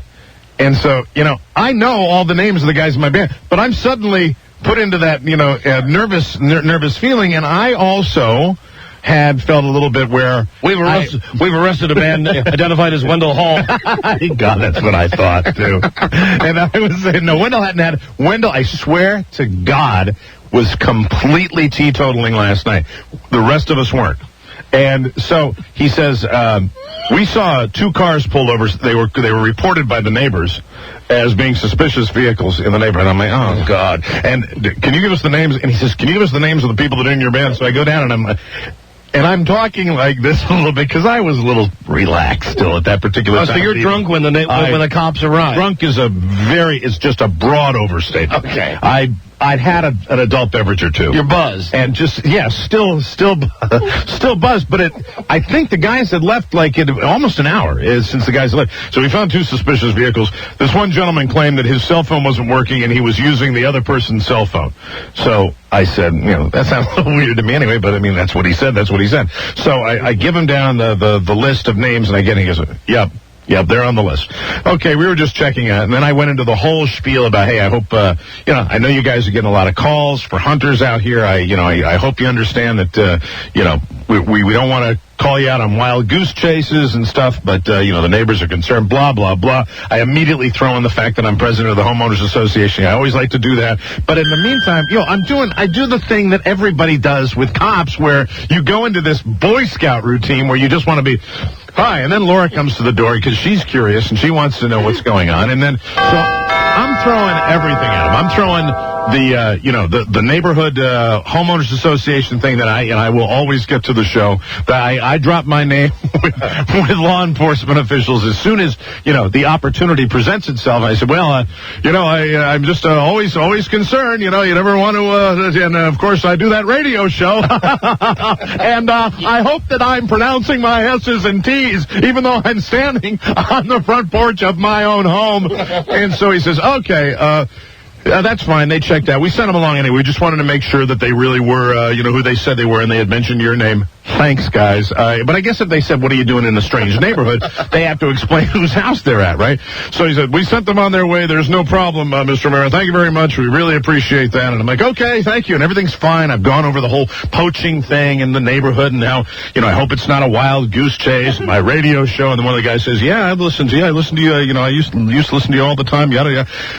They're just walking away, and he looks back and he says, by the way, we did perform a field sobriety test on these gentlemen because there was a smell of alcohol in the car. And I'm like, oh, God. And I said, in a moment, I said, there's never any alcohol served at this house, officer. Never mind, you're drunk. There's never any alcohol. And as soon as I said that, the older cop, who really was, was the least intense, he turns around at me and goes, yeah, right. And they were on their merry way. The finest. And, the whole thing with cops now, it's just, I feel this, love for these guys, and you don't want to, but I still do the goody two-shoes thing, I gotta, never any alcohol. Okay, and they passed it, huh? Okay, very good. Yeah. I want to recheck that equipment. I know, I think that they were fine. Really, when it's my house, I wouldn't have passed it. I know. But I was in my own house, you see? Oh, God. But you can be drunk in your house. Sure. Unless you're standing on your front porch going, I just hate everybody in the whole world. But the hunters are all like, Mike, I got a poacher on the phone for you. Okay, very good. Richard. Hello. Hey, Richard, don't hide from your feelings. No, I'm not a poacher. I was calling in about the poacher. No, calling in about poacher. I guess, obviously, these guys, I haven't seen them. I've heard the gunfire, and I know it's not like, you're not supposed to be shooting guns now, this time of year, right? It's bow season, is that what they say? Well, actually, I think the state of Maryland is muzzleloader. And that incidentally means you can only hunt guys named Bo. That's what the guy said to me last night. He said, it's muzzleloader. I said, what is this, some ye old Revolutionary War weapon that you can use? You can hunt Bo Brummel. You can hunt Bo Bridges. Bo Derek. Bo Derek. Bo Diddley. Bo Derek. Bo Jackson. Yeah, well, Bo Hopkins. 10 point. That's a good one. Many good Burt Reynolds movies. Yeah. Bo Donaldson. Did you have that one? No, Bo Donaldson and the Haywoods. You're king of the bows. King of the bows. Wow. King of the bows, Mike. So what is this? He said that to me, something like white powder muzzle loader. What is, you walk into the woods with like a revolutionary outfit on and shoot them? What is the deal? Actually, it's black powder. And black powder. It's a muzzle loader gun. Instead of having a bullet encased with a cartridge, white powder is another crime. You put the pieces in one at a time through the end of the barrel. Well, we heard some shots yesterday, and everybody's freaked out. All right, Mike, joining us was one of the cops named, first name Grant. I will only be able to identify him as the guy with the mustache and the young guy with the short haircut. Hello? Hello? You got me! You got me! I got me all the way. All the way. You really thought this is one of the cops? Yeah, the way you set it up that time. You know me in the heat of the moment. Hello, officer. Hey, no, it's not the officer. I hope everything's in control, officer. No, hey, Don. Yes, Tom. What? I saw you yesterday. I know, I saw you too, Tom. Uh-huh. Hey, Mike. I saw you Hi, too. Tom. Where did you go after you went out the door, and you came back in and you went down the hall? Where did you go after that? I had to go back to the Redskins broadcast booth. You see, let me explain something to you. I know a lot of you are wondering why the Redskins, the Washington Redskins, our nation's capital team, why they have one of the worst records in the league at 1-5. And I say to you that it starts at the top. Right. With management. You got to hire good people. And yesterday when I arrived at the stadium early to oversee the broadcast, I took the elevator up to the club seats. Club level. Club level. These are where we have our season tickets. Right. They're goddamn expensive and certainly not worth the money this year. And this is where, generally speaking, with the people, this is where they got a lot of money to spend. The people that are in the gold seats, although they're certainly nowhere near the big wigs that are up in the skybox. Right. Okay. But like they got waiter service at your seat, and it's very nice, very fancy. This is generally where your upscale Redskin fan goes to watch the game. Well, as you get off the escalator, someone who's really using their noodle at the stadium escalator has decided that right as you get off the escalator, you're going to be greeted at the club level where you're paying $8,000 a year for a seat for a goddamn football team. You're greeted by this man, correct? Who's about to roar for us? Tom Gavin. I asked you not. He is sitting at a table. He is wearing a Redskins staff shirt. Wow. And Tom, exactly what did the Redskins have you selling on the club level?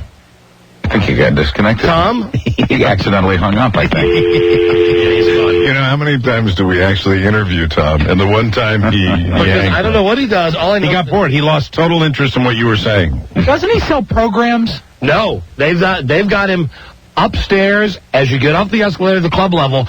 I think he might be one of the dudes signing people up like for Redskins credit cards. Oh, no. You know, if you want a credit card with the Redskins logo on it? That's basically just a stack of applications and him with a pen, right? Yeah, but still, either way, I mean, you know, they sell this as the game day experience, be a club seat holder. Didn't we demonstrate that if you're buying a program from Tom, you have to have exact change? Yeah, that one day we asked him to like break a 20 for us on the air. We should revisit that today. Yeah, absolutely. Yeah. So I get off the escalator. Now keep in mind this is 3 hours before the game. Hey Tom, call back. There's nobody there. I get off the escalator and first thing I hear is, "Hey Don buddy, oh no, Don buddy, roar!" Oh my God! I go, They promoted him. Hi Tom, how you doing? Hey, I'm working on the club level. I see that. Hi, Tom. I'll come back and we got him back again. Okay, hold on. Here he is. Hi, Tom. Hey, guys. Hey, Tom. Exactly what is your job at the Redskins Stadium on game day? Selling programs. Oh, they got you. Oh, you guys are right. So, do you still sell programs just from behind that desk? Yes. Do you make change? Yes. All right. How much is a program? $5. $5. All right. How much change do you give back if somebody gives you $2.50? No, watch it. Go on. Not $2.55. Tom, are you there? He's done it again. Hello? Yeah. No? Tom, what's happening? Is somebody trying to call you? No. All right, Tom. Mike had a valid question. All right. You say programs are $5? Yeah. How much change do you give back if somebody gives you 20? 15. Let's say I want 10 programs. How much is that? Tom? 10 programs? Yeah. Yeah. $25. Exactly. Perfect. All right, now let's say I come up and I say I want 2 programs, and I give you $7. How much money do you give me back? $7? Yeah. How much change do I get? You don't get none back. I mean, you don't. They're $5 a piece. Yeah, why would you give him $7? Let me put you on hold. That's very busy. You got to put us on hold. Someone else is buying a program. See what it is. If it's $5 and it's not $5.25 or something. All right, well, how much more would I owe you then? You owe me about $3 more. That's right. There's the profit. Okay, there you go. Tom, what if I bought 5 programs? How much? $15. How much? 15. Right. That's and I great. give you $50. How much change do I get? 45. Right. He's got that. He does. Is it any wonder the Redskins are one of the most profitable franchises in the league with this guy selling programs on a club level? Tom, do you get to watch the game after that? I watch it from the guest services. They got like a little TV there. Oh, okay. Beautiful. All right, let's say I want to buy 6 programs, and I give you $20. How much do I get back? Tom?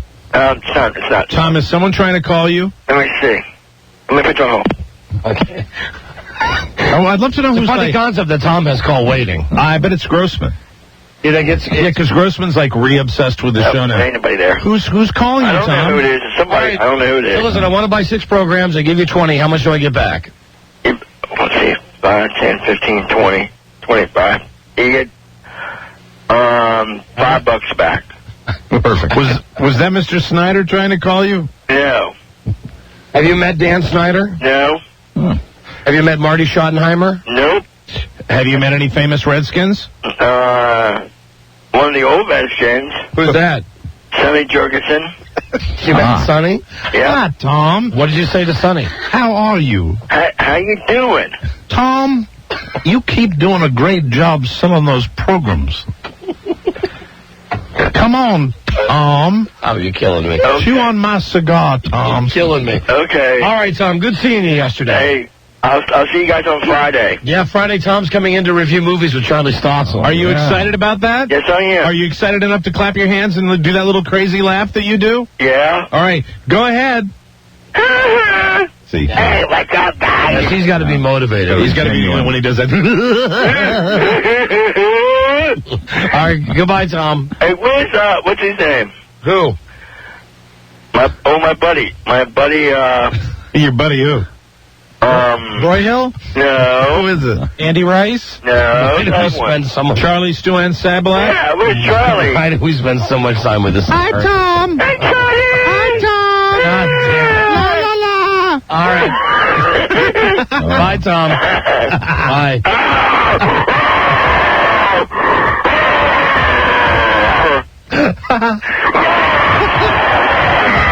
Yeah. They have him up on the club level at Redskins Stadium. He's all right. Do you know what? I had to just say, I know that I had a little idea that, when we have him say, depending on how it goes when he comes in and reviews movies, I think he could, the one thing we've never had on this show is a restaurant critic, a fine dining critic. And if we popped for the meals, Tom could go to the finest restaurants in Washington. Let's see how the movie thing works out. All right. Yeah. Where's my what do you call it? My T-shirt from the Super Bowl.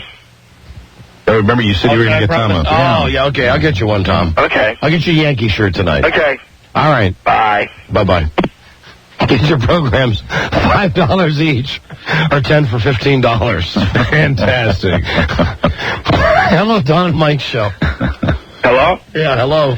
Hi, Don and Mike. Mike, I'm sorry to hear about your run-in with the law this week. Really wasn't a run-in, sir. I was just answering some questions. But showing my papers. The real reason I called is I got a bet for Don. What's that? I can beat you in NBA 2K1, and I will put up $1,200 of my money if I lose. You know what? I am not as proficient at NBA 2K1 as I am at the NFL games. Then I will play you in NFL 2K. Okay, that's great.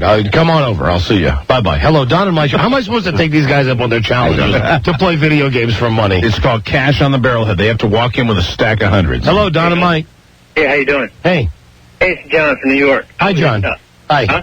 What? Hey, What? I was at the thing last night for for the firemen and everything. Even on Saturday night? Yeah. Yeah? Yeah, and Hillary was on there for like half a minute or 25 seconds or whatever. Half a minute. Booed her off. All the firemen and policemen booed her off. Only Don Mike knew about it. Yeah, we know. Thank you, John. All right, can I talk to him? Bye-bye. Bye, John. Maybe next time. Bye, John. I tell you, she wants your support. We got to break. There might be a spot for that guy selling programs at Giant Stadium tonight. As a matter of Roar! Who's this, Diego? Hey, what's up, Don and Mike? It's Diego the Hookah King. Hi, Diego. Hey, you guys, this Tom stuff is too funny, man. I'm smoking a bowl driving down the street, and the cherry just popped out, and I had to stamp it out with my foot. You guys owe me floor mats. I'm serious. Well, do you think that maybe it's funny, though, because you're smoking a bowl when you're driving down the street? Well, of course, but no, come on, Tom is funny. I met him the other night. Now I have the mental image to go with that beautiful laugh. You know, I don't smoke marijuana, but I'll tell you right now, I find Tom Gavin hysterical. I truly do. And as do I, but I actually do smoke marijuana every day. And it's only the kind, but it gets me through. And damn, Tom does it for me, too. Don't smoke and drive. All right, thank you, Diego. Thanks, buddy. See ya, bye-bye. What is the cherry, Buzz? What was he talking? Is that the? I really wouldn't know. Is that the coagulated mass of some kind of drug cannabis that gathers in the pipe itself? Kind of drug lingo, I'm guessing. We got a break. We'll be right back. This is the Don and Mike Show. Okay. Hi, this is Dorm Radio, DORM, broadcasting live from the Bakery Science Building. Try listening in the fart sack. Try it. The Don and Mike Show.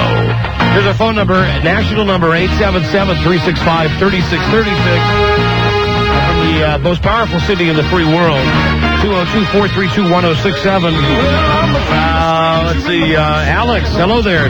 Don and Mike Show. Don. Yeah, hi. Buddy, how you doing, Mike? Hi. How you doing, Buzz? Hey. Just checking in. Hi. Hey, when you have the pumpkin contest there up in New York, we better post those pictures on the way up. Yeah, we're going to do our best. Keep in mind, I'm already running into an incredible roadblock called CBS and just doing this contest. I can't imagine why that would be. Can't imagine. Yes, everyone listening to us now on NEW in the tri-state area should know that tomorrow we're going to be soliciting for the Fumpkin Puckers. We're going to find guys and girls with $1,000 going to the winner in each category. Wow. Good. You will have to carve your own pumpkin. If you're a guy, you have to take all the guts out? Or maybe not. You could do it with guts in. Guts in would probably feel more realistic. If you're a guy, what you're going to have to do is come in the studio. How would you know that? And I'll ignore that. You got to come in the studio and cut the hole. Okay, you got to cut your hole if you're a guy. And if you're a girl, you simply pick the one that's got the biggest stem on top of it. Yeah. And that strikes me as something that has potential for discomfort. Well, we're going to... you should really... You had mentioned putting we're going to put rubbers on the stems. I don't think that's enough. I think you're going to have to find some sort of tickler of some kind. Or maybe gauze. Or no, you could just... What you could do... gauze up the stem. No, all you do is put something on the stem. Put a simulating thing on the stem. I mean, like a dildo day? Yeah. Or like a, But then they're not really having sex with a pumpkin. I mean, have you ever seen a pumpkin stem? Yeah, but it's like putting a razor blade up there. But the guys are going to have to be putting their things in the holes that they cut in the pumpkin. But I think we have to make allowances for the ladies. Yeah, and the stem, like the whole squash family, has almost like a thorny stem, and it could be tough. Is it really? I had no idea. Painful. Yeah. Very, very painful. Even by putting a latex something or other on it, you wouldn't be able to take it because it would shred the latex. Yeah, it's abrasive at the very least. Well, listen, it's your job, Head. I mean, you're going to have to scrounge up all the pumpkins to begin with. You can't find anything in New York. No, you have to go to New Jersey or Long Island. You're certainly going to be able to find, what to put on the stem. Yeah, but you can't find pumpkins on 8th Avenue. And what you have to do is cut out the hole where the stem is then. Or I guess why don't the ladies do this? Why can't the ladies cut the hole where the stem goes and then... Or you could conceivably maybe even put something, if it was hardier, put it over the stem. Yeah, there is such a thing. Really? Hey, wait a minute. That's the man for the job right there. You know what? I'll take care of the pumpkins. Yeah, Buzz, you buy the appendages. It's like a hollow device. I'll see what I can find. Okay, great. Or a suction cup would work too, probably. Because the pumpkin can be made quite smooth. No, that's a good idea. Rob is in charge of the pumpkins, and Buzz is in charge of the appendages. Pumpkin hunt. Punky hunt. Tomorrow on the show, please don't call now, but tomorrow we'll be looking for our Fumpkin Puckers, and we'll have guys and girls in this contest. Grand prize, $1,000 for each. Hey, David. Yeah. Hey, hi.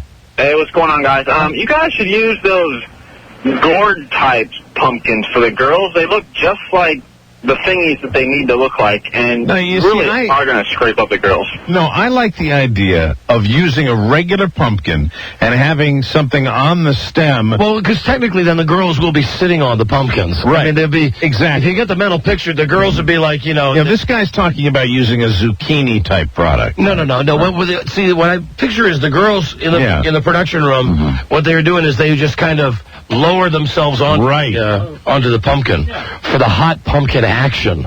Yeah, that's the part of the contest I'm looking forward to more than anything. The hot pumpkin action. I'm really, I got to go on record here and say I'm not looking forward to seeing a guy put his thing Hey, come on, it'll be funny, though. But I'll probably look away. It'll be very funny. It'll be funny. I don't want to see a guy put his thing in a pumpkin. Well, I mean, especially if it's what you're saying, it's going to be to completion. Yes, aroused, right? But I do think that at some point the guy's going to have to pick up the pumpkin, come in the studio, and show us that he's actually mounted the pumpkin. That's funny. See, a guy... That's very funny. A guy who's already cut the hole in the pumpkin, putting his thing in the pumpkin, then having to come into the studio to say to show, look, hey, Don and Mike. Yeah. Look, I'm doing it with the pumpkin. Absolutely. Funny. Guys and girls having sex with pumpkins. Funny. For big money. So we will start soliciting for that tomorrow. Pumpkin pie. Don't call yet. Hello, Don and Mike show. Yeah, Don and Mike, what's up? Yeah, hi. Hey, I live in the New York area, and I can supply you with the pumpkins if you need them. Oh, that'd be beautiful. That'd be outstanding. I think you probably need at least 15.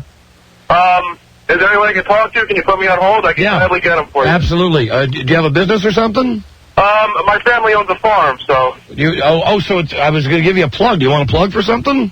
Not really. I don't want to plug them. I just want to help out the show, so... Nothing I like better... get to the pumpkins. Nothing I like better on this show than people fearing plugs. Yeah. All right, hold on a second. I'll help you out. I'd be glad. I got a business that sells a whole bunch of them. Hey, can you give your business a plug? I don't know. Joe, that's number 3, please. Number 3. Hello, Greg, Don and Mike show. Hi. Don and Mike. Hey, buddy. How you guys doing? We're doing great, thanks. Well, I think the only way I'm going to be able to do it is if I could put a wig on it. A wig on? Bring your own wig, then. On the pumpkin? You can carve it any way you want. You can make it into whatever fantasy you want. Bring the wig down. But you gotta, the one thing you gotta carve is the hole where your thing's gonna go. Right. That's okay. A nice Madonna wig or something like that. Yeah, put a nice face on it. Get a magic marker, cut the hole in it, and draw a little face on it if that helps you. And as a matter of fact, if you want to figure out a way to warm the pumpkin up, to make the insides warmer. You're frightening me. You are really, really frightening. Why? Because I'm listening to a man who seems to have vast experience with this. No, trust me. Warm the pumpkin up. This is an original idea. Warm the pumpkin. This has never been done on the radio. I'm just thinking. I know the inside of a pumpkin is cold. You worked with a guy for this many years and you still don't know what goes on inside that brain. Oh, go on. Listen, I know when we carve the pumpkin. Remove pumpkin from oven, so it's just right. You want to make it just warm enough that you don't burn yourself. Yeah, don't make it hot. But warm enough so that it's like, the perfect Pop-Tart is when you get it out of the toaster and you let it sit there for 3 or 4 minutes. But if you, put your Pop-Tart in for over a minute, and then you take it out, if you put your thing in that, you burn your throat. I think the perfect pumpkin temperature would be 98.6. Mm-hmm. That's the perfect pumpkin temperature. And you can test it with your finger. That's body temperature. Hello, Don and Mike show. Hey, how you doing, guys? Come on, this is going to be a good show. I would be lying if I said I wasn't looking forward to this show. And I think that makes me a real sick This is going to be our best pumpkin show since we had Bobbing for Boners and Trick or Treat. Yeah, absolutely. This is going to be our best Halloween show. And just part 1 of our Halloween extravaganza. Yeah, this will be delightful. Our spooktacular. Mm-hmm. Yes, hi, Tony. Yes, sir. Hi. There's a website called styleproject.com. And if you go to the website, a guy and his girlfriend took pictures of themselves effing some pumpkins, and the webmaster Style put them up, so you can go up there and check them out. You're kidding me. The girl, all she did was just put a condom over the stem, and that seems to work fine for her. See? No, I don't believe this guy as far as I can throw him.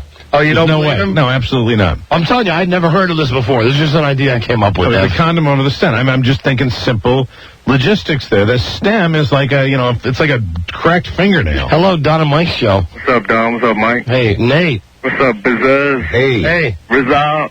Hi. Hey, Don. Yeah. How you gonna know when the lady's done to completion? I don't think the lady. It's not the same as the guy. No. And if a guy does it to completion, the guy will get an extra bonus prize, an extra chance to win more money. Well, you. The ladies should do it to completion, too. If the ladies can do it to completion, the ladies will get the same cash bonus that the guys will. But anyone who comes down to be one of our Fumpkin Puckers and actually participates is guaranteed the chance to win $1,000. Well, see, the ladies got an advantage, man. They can fake. They good actors. Yeah, well, listen. Well, welcome to the real world. Right. Hello. It's between the pumpkin and the lady. That's right, my friend. Hello, Gary. Yeah. Gary, you're on the air. Okay. Hey, Don and Mike? Yeah. I was just wondering, it's going to be interesting. I know how you guys pay attention to radio ratings, but with the Yankees going at the same time tonight as the New York Football Giants and the Eagles. Well, I'm telling you right now that in New York, the Yankees will outdraw the Giants. No doubt. But nationwide, Monday Night Football will beat the Yankees game. Well, you're probably right, because I remember a few years ago when the Redskins played the Giants the same night as the 7th game of the World Series with the Mets. I think it was the Mets and with the Yankees. That was the 6th game. Okay. That was a long time ago. You're right, though. There was it was not the 7th game. It was the 6th game, and it was won by the Mets. Right. We know that because we were at that game. Or was it the 7th game? I think no, it was the 7th because the 6th game was Saturday. Yeah, and that's the game that where all hell broke loose, and it was the 7th game on a Monday night. Right. And the Red Sox went ahead 3-0, and I still knew they were going to lose. Hello, Gene. Yeah, listen, I was wondering if you guys ever saw the Roberto Benigni movie where he was a cab driver and he picked up the priest and started talking to the priest about having sex with a pumpkin when he was a kid, and the priest winds up having a heart attack in the back seat of his car. No. Oh, God, yeah, it was a riot. It was a story about 5 different cab drivers throughout the world, and he was one of them. And he was speaking in Italian to this priest and telling him how it was nice and warm and soft and everything. And the priest is having this heart attack in the back of his car, and he never realizes it. All right, thank you. All with subtitles, though. Kim. Hi. Kim, Don and Mike Show. Hi. Hey, I was going to call you guys the other day, and now you were just talking about what I was thinking about. If you bake that pumpkin in the oven, you're thinking, I thought it would be hard. The pumpkin would be hard if a guy is doing, that to the pumpkin. You bake the pumpkin in the oven for about an hour, really low heat, like 300. It'll be the perfect consistency. And I would say, here I go getting caught up in it. I would say that a guy... can't help but getting caught up in it. I don't think you can. The guy's going to have to be very careful with how he carves his pumpkin. It's got to be just right. Mm-hmm. Yeah, the hole's got to be perfect. And, You don't want to leave it in there too long because it'll be mush, but you don't want to do a hard pumpkin. But no delusions of grandeur either with the guys. Like if they cut a really big hole. Yeah, right. Of course, you could cut a really big hole and then just kind of rest on the bottom of it. Hello, Don and Mike Show, but I would think you would want a hole that's more... Yeah, you want a hole that would be able to get all sides. Hello, Don and Mike Show. For the friction. Yeah, absolutely. Hello. So in fact, you want a hole that almost couldn't fit into. Craig. Yes. Hi, Don and Mike Show. Look who's into it now. Yeah. Look who's into it now. Yeah, into it. I might try it on the train going up to New York. Hello, Craig. Yes, the girls should have to cut a shape out of the rind in the shape of the man's.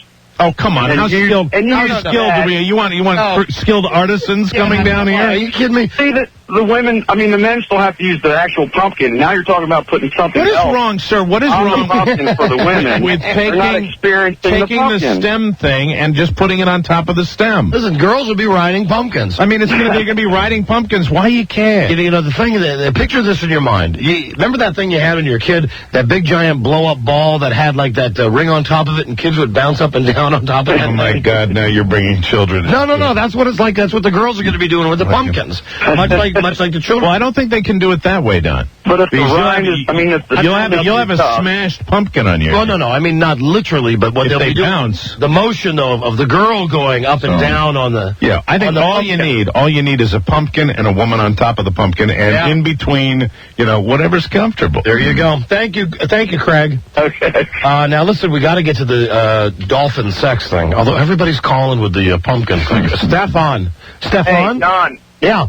That last guy actually had the same idea I was thinking about. If you slice it like a cantaloupe, think about it. Get all the seeds off the inside, its portion. So you want it's kind of curvaceous. Okay, so what you're not talking about the girls having sex with the outer portion of the pumpkin. You're talking about like the squishy inside part? Well, you can still use the outer portion for support. Now I'm thinking a little bit too much about this, but what do you want to have them like rock back and forth on it? Yeah, you need to have something that's sturdy, so you're going to have to keep the outside shell. I think that would damage the pumpkin. Yeah, I think we're just going to stick with the original plan. You're going to slice it in bits. No, Stefan, we're going to stick with the plan. But thank you, my friend. Listen, Mike, what can I say? Everybody's excited about the pumpkin pucking. Can't really blame them. That's going to be happening very soon on the Don and Mike Show. We're looking at this, shooting this off on Wednesday.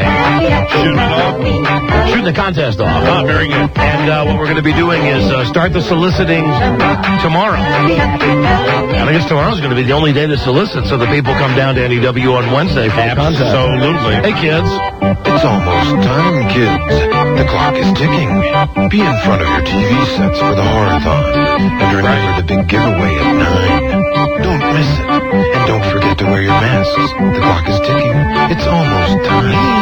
It's almost time. All right, well, listen, this is a perfect time to take a quick break and come back and get into our zoophile subject of the week. Very strange man. Guy wants to come on the show. We're trying to talk him into coming on. He said he wants to come on, that he doesn't want to come on. He wants to be anonymous, that he wants his name out there. Can't imagine why a guy like this would want to hide. Guy, well, he's written a manual on the internet on how to have sex with dolphins. And that's coming right up. This is the Don and Mike Show. To alcohol, the cause of and solution to all of life's problems. It's the home of the Glastonbury Golden Boy. There he is. The Don and Mike Show. All right, Don and Mike Gutterballs in action Wednesday night. We're going to be playing in Jersey at the Jersey Lanes in Linden, New Jersey. 8 o'clock. Come see the worst bowling team ever, the Don and Mike Gutterballs, as we take on the Job Squad. Yeah, we're actually getting very little improvement in our game. Going to the stadium tonight, going to Yankee Stadium for the first time to go to the Game 5 with the Yankees and the Mariners. Yankees! It's got to piss a lot of people off. That a lot of people never been to Yankee Stadium. Well, I think we could use a good word about baseball. Die-hard Yankee fans, I would kill to go to this game. Yes, well, you're taking baseball over football, and that's good. Mr. Radio DJ, I get a call from a guy at a record company who says, "Hey, I got a game," and I just found out during the break, the tickets, first base line. 3 rows from the front. Oh, no. I'll probably be on TV tonight. Oh, my God. 3 rows from the front of the first base side. Oh, my God. Killer tickets. Yeah, the Giants also played tonight. The Washington Redskins. Damn, they won yesterday. Amazing. That's a pisser that they won. Why? Because I wanted them to go in 16. Oh, you did? I really did. I mean, just to prove a point. If you're going to do anything, do it right. Right. Do it correctly. All the way. And the game was won by the field goal kicker. I think I was the only person who picked the Redskins to win out of our group of prognosticators. The way I understand it. I think that's right. You think so? Mm-hmm. Yep. I think I was the only person who picked Minnesota over Green Bay. Really? Think so. Yep. Okay. Think so. It might be a push then. Then you and I might come out ahead. I'm trying to call the field goal kicker now for the Redskins. Brett Conway. Yeah. Brett. I'm sorry me and Mike are so competitive. That not one of us can do something without the other one. To AT&T Wireless Service. Oh, is he not there? The subscriber you have called does not answer. Please try your call. Let me try his home number. Message DH1. Talked to Brett recently out at the old driving range. Oh, he was at your appearance, right? He was there as a guest of the driving range, too. Nice guy. He's a great guy. Guy, here's what happened just at the end of the Redskins game. There's like 1 second left, and he's got to kick a 30-yard field goal. And the guy he's just as right as it can be. I mean, the guy never misses. Well, he missed. He missed. The game goes to overtime, and then he got to kick the field goal with it was in overtime. So and he won it. Sudden death, right? Yeah, doesn't matter how much time was left in the game. So I'd like to give him his props here, but he's not around. I do know that, today's, I promised the zoophile thing coming right up, because our weekly visit from Redskins owner Dan Snyder, I've been told, will be a brief one. Very brief, that yes. He's just got a couple of things that he wants to say to the fans of the Redskins. I knew it. There you go. There you go, Washington. You doubted me. You doubted me. There was no reason to doubt me. Everything's totally in control. I told you we won. I knew we would. Redskins owner Dan Snyder. Dan, yeah. Seems to me you're jubilant, you're arrogant, you're... Hey, I just know that we're going to do these things, and I think that people doubted me, put me down, and I knew they would, and I'm used to it. And now look what's happened. You're pompous again. We've won a game. So I would like to announce that we are going to have a parking rate increase. We are also going to be charging just a little bit more for concessions. And if you'd like that Redskins souvenir, I sure hope you bought it last weekend. Because everything's going up, okay? People of Washington going to the bowl. One rumor. Super Bowl time. I think it's not outrageous to think that this team is going to win the rest of its games. The Redskins are 1-5, little man. I think that we are going to win the rest of our games, and I think we're going to go to the Super Bowl. And I think people in Washington better be prepared to get that happening real soon. I'm serious. The story serious. The story I heard yesterday. Wow, you're wound up today. I'm feeling good. Feeling good. Understand me? Absolutely. I really feel confident right now. I think that, for a lot of time during this season, people really put me down, said, hey, you're short, you're small, you have tiny little baby hands. And you're not going to do anything. And now, what are those people saying now? You got shoved in some guy's butt in San Francisco. Yeah, they're crying right now because they can't put me down anymore. Because we are winners. We are winners right now. I've always been a winner. I knew my franchise would be a winner. And I'm looking forward to going to the Super Bowl. Okay, Dan. I truly am, Don. I heard what you're going to do at the stadium, at the Redskins Stadium, is you're going to make it into a dome stadium. Yeah. So that you can actually, and it will be, there will be no air circulating. So actually charge people for the air to breathe in the stadium. Plan. That is my plan, and now I think I can move ahead with that. We're very, very excited about that. Hey, let me tell you something, okay? I'm a winner. I'm a guy with a W on my forehead. I know how to win, and the Redskins are the franchise in town. I don't care about Yaramir, Yagre, or whatever his name is. I don't care about Michael Jordan. The Redskins, the burgundy and gold people. That's what it's all about. Man, you're pompous after just one win. Oh, I have to be. We're gonna win all the rest of our games. Come on, Dan. Give me a break, everybody. You come on the show again next week with the Redskins. Maybe if I can find the time. Redskins lose to the Giants. If I can find the time, I'm busy. There are a lot of demands for Dan Snyder right now. A lot of demands for his time. A lot of demands for interviews with Dan Snyder. People want to talk to Dan Snyder. Did you hear what Terry Bradshaw said about you on TV? I'd rather not talk about Terry Bradshaw. He did something to me one time that I'm not. I don't like him. Here's what he said. Talk about Yesterday on the Fox NFL Sunday show, Terry Bradshaw, who was on this show Friday, said, and I'm quoting now, the Redskins have a stupid owner who spends stupid dollars. Wow. Okay, where's the stupid owner now? Sitting in a radio studio on the radio station that broadcasts his team talking about the big win and talking about they're going to win all the rest of their games, Terry Bradshaw. I mean, you can't even play anymore. What did he do to you? You're not even in the league anymore. You couldn't cut it. What did he do to you? He put me in a bag. He put you in a bag. One of his athletic bags? Yeah. With all of his used things. Like his athletic supporters. And he shook the bag. So all of his, crotch juices rubbed all over my suit. Oh. And then he took me out and he held me like a kitten. You know the way a mother cat holds its kittens? Yeah. He pinched the skin on my neck and he held me up. And then he brought out his coffee. Yeah. And it was still steaming hot. And he dangled me over the coffee and he said, I'm going to dip you in. You know the way he talks? He said, I'm going to dip you in. Snyder, man. I'm going to dip you in. And I've never forgotten that. And of course he's going to bitch him out because he never liked me. He didn't like me because I was too small. He would always be, he's a guy that has to talk so loud. And I would say, hey, quiet down. I can hear you down here. He's a dick. All right, well, Dan Snyder, congratulations. The Redskins are now... Don't congratulate me. Congratulate the people of Washington. Okay? We are W winners. Big time winners. 1-5 for the Redskins. Yeah, no autographs today, please. See you next week. Of course, for 2 and 5. All right. Take care. Goodbye.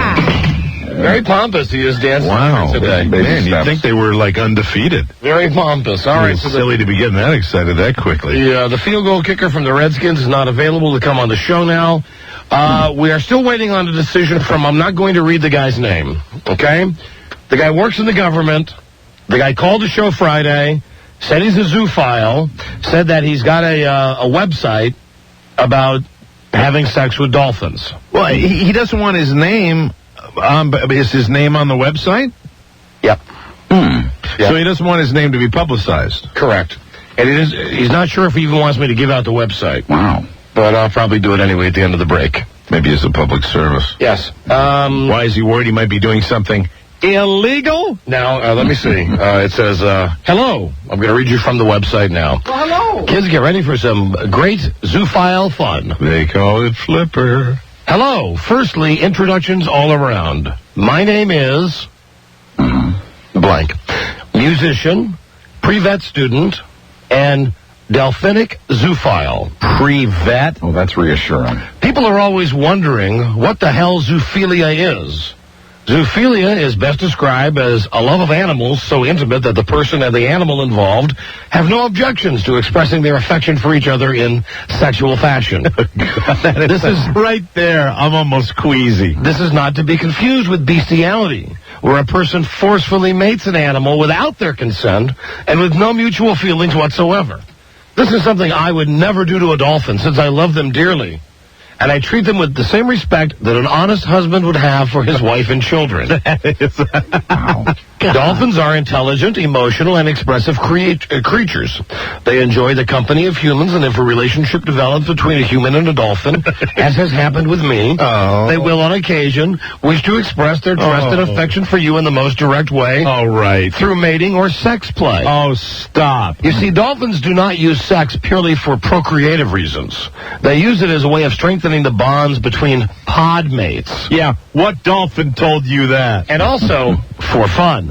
Dolphins and humans share this common trait with very few other animals. So sometimes it makes me wonder when people continue to ask me, how do you mate with a dolphin? Easy. Let the dolphin tell you. Well, here is a selection of questions people have asked me. I hope this sheds light on the subject. God. Question number 1. How do I tell a male dolphin from a female one? Good question. I just wanted to say to this guy, I'm urging you to please come on the air with us. I'm urging you to come on the air with us. Okay? Please come on the air with us. Yeah, we'd like to hear these questions answered from you. How do I tell a male dolphin from a female one? Probably the most common question I get asked. There are 2 ways of determining the sex of a dolphin. The most obvious way is to take a peek under the pedicle, the large part of the body connected to the tail flukes. On the dolphin's belly, directly opposite the dorsal fin, will be the umbilicus, or the navel of the dolphin. Looking further down towards the tail, you start to see the differences. Male dolphins have 2 separate slits for the member and the butt. So gross. I'm doing some editing here, right, using, our code words, but you understand. So he uses naughty words in there? Yes. He uses medical terms that we can't say anymore. Male dolphins have 2 separate slits for the member, and the butt. These are separated by a bridge of skin. The male's urogenital opening is generally located further up the belly towards the navel. Females, on the other fin, have one continuous larger slit, the butt located at the end of it. On either side of the slit, you will find 2 smaller slits. These are the mammary slits, where the nipples of the dolphin are kept for feeding the calves. The slit is located closer to the tail stalk of the dolphin. The other way to determine the sex of a dolphin, if you can't reach their belly, jewelry, is to look at their melon, or head. Hey, nice melon. The males tend to have a fatter, rounder melon, while the females are more sleek and streamlined. More attractive. Question number 3. Or rather, number 2, I'm sorry. How do I know if a dolphin wants to have sex? God! There are various ways a dolphin has of showing that he or she is interested in sex. Males are the easiest to detect. They'll swim around, sporting wood, and he actually gives a size here. Let me just say the size he gives is larger than your standard ruler. Really? Okay. Wow. And they will have no bones about swimming up to you and placing their member within reach of your hand. Oh, God. If you're in the water, they may rub it along any part of your body or wrap it around your wrist or ankle. Wow. Jesus. Dolphin males have a prehensile member. They can wrap it around objects and carry them as such. So he can use his trick to wrap around things like a monkey's tail? Yeah, or like a dolphin, or like an octopus's, one of the... Wow. Like an octopus, one of the arms of the octopus. Their belly will also be pinkish in color, which denotes sexual excitement. Females can be harder. The most obvious way a female dolphin has of displaying her sexual interest is the pink belly. They're genital prominent. They may be restless, or they may be acting as normal. Rob, you get excited back there? That was me. That was Buzz. I thought that was Rob that knocked something down. Buzz, what are you doing over there? If you're out of the water, they may swim up to you and roll belly up, exposing themselves to you, coupled with pelvic thrusts. If you're in the water, they may press or do pelvic thrusts against you. Each dolphin's way of expressing sexual readiness varies, so the longer you know the dolphin, the better you will detect when they are sexually active. Question 3. This guy's really into it. Oh, yeah. What do I do if a dolphin wants to mate with me? Answer. Accept. Oh, no! I will now go through the steps involved. Oh, no. With the males and the females. Oh, my God. We're up on a break, so I just want to tease you the first part of having sex with a male dolphin. When a male dolphin is interested in you, about the only thing you can do, if you are male, is to J.O. him. Oh, God. That's Jesus, Buzz, you're cracking me up. Warning. Buzz gets the angriest of all of us. Warning.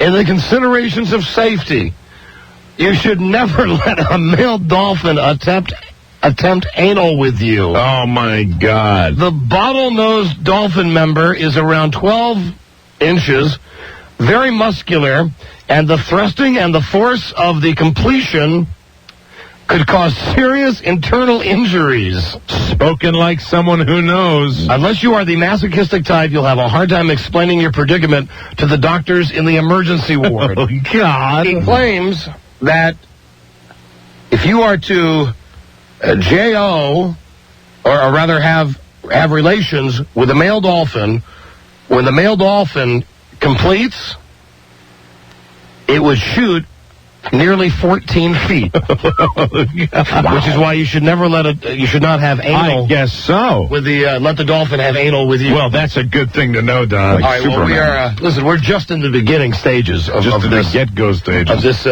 this fantastic website.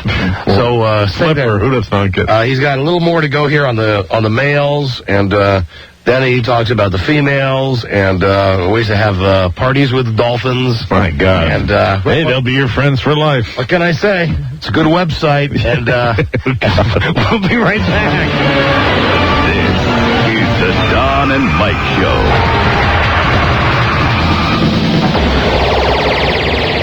Show. You can love your pets, but just don't love your pets. You know what I mean? You can call Don and Mike anytime, toll free at 1-877-365-3636. That's 1-877-365-3636. They're ready to believe you. The writing is delicious. They can bust freestyle, but choose not to. Don and Mike. Right on. Hey, Frampton comes alive. Oh, I love this song. Hello, Don and Mike Show. Yeah, Don and Mike, radio gods. Hi there. How you doing? Hey, this is the guy who used to call from Wisconsin and bust your balls about the madhouse. Oh, is this the guy from Madison? Yes, sir. I just love to tell you guys that you are the best. So yeah, voted fan now. I've completely changed my ways. All right. Hey, that's good. A guy has come around on us. You guys are the best, man. I love you guys. Thank you. The whole city of Madison, the whole state of Wisconsin bows in reverence to you. Thank you, my friend. Thanks for the call. Woke up this morning with a glass in my hand. Where the hell have I been? Great song. What happened to this guy? He got one album. Peter Frampton. Looks like he's got the AIDS. Have I been even seen him on TV? Yeah, I don't like that new look. But I gotta get him. Do you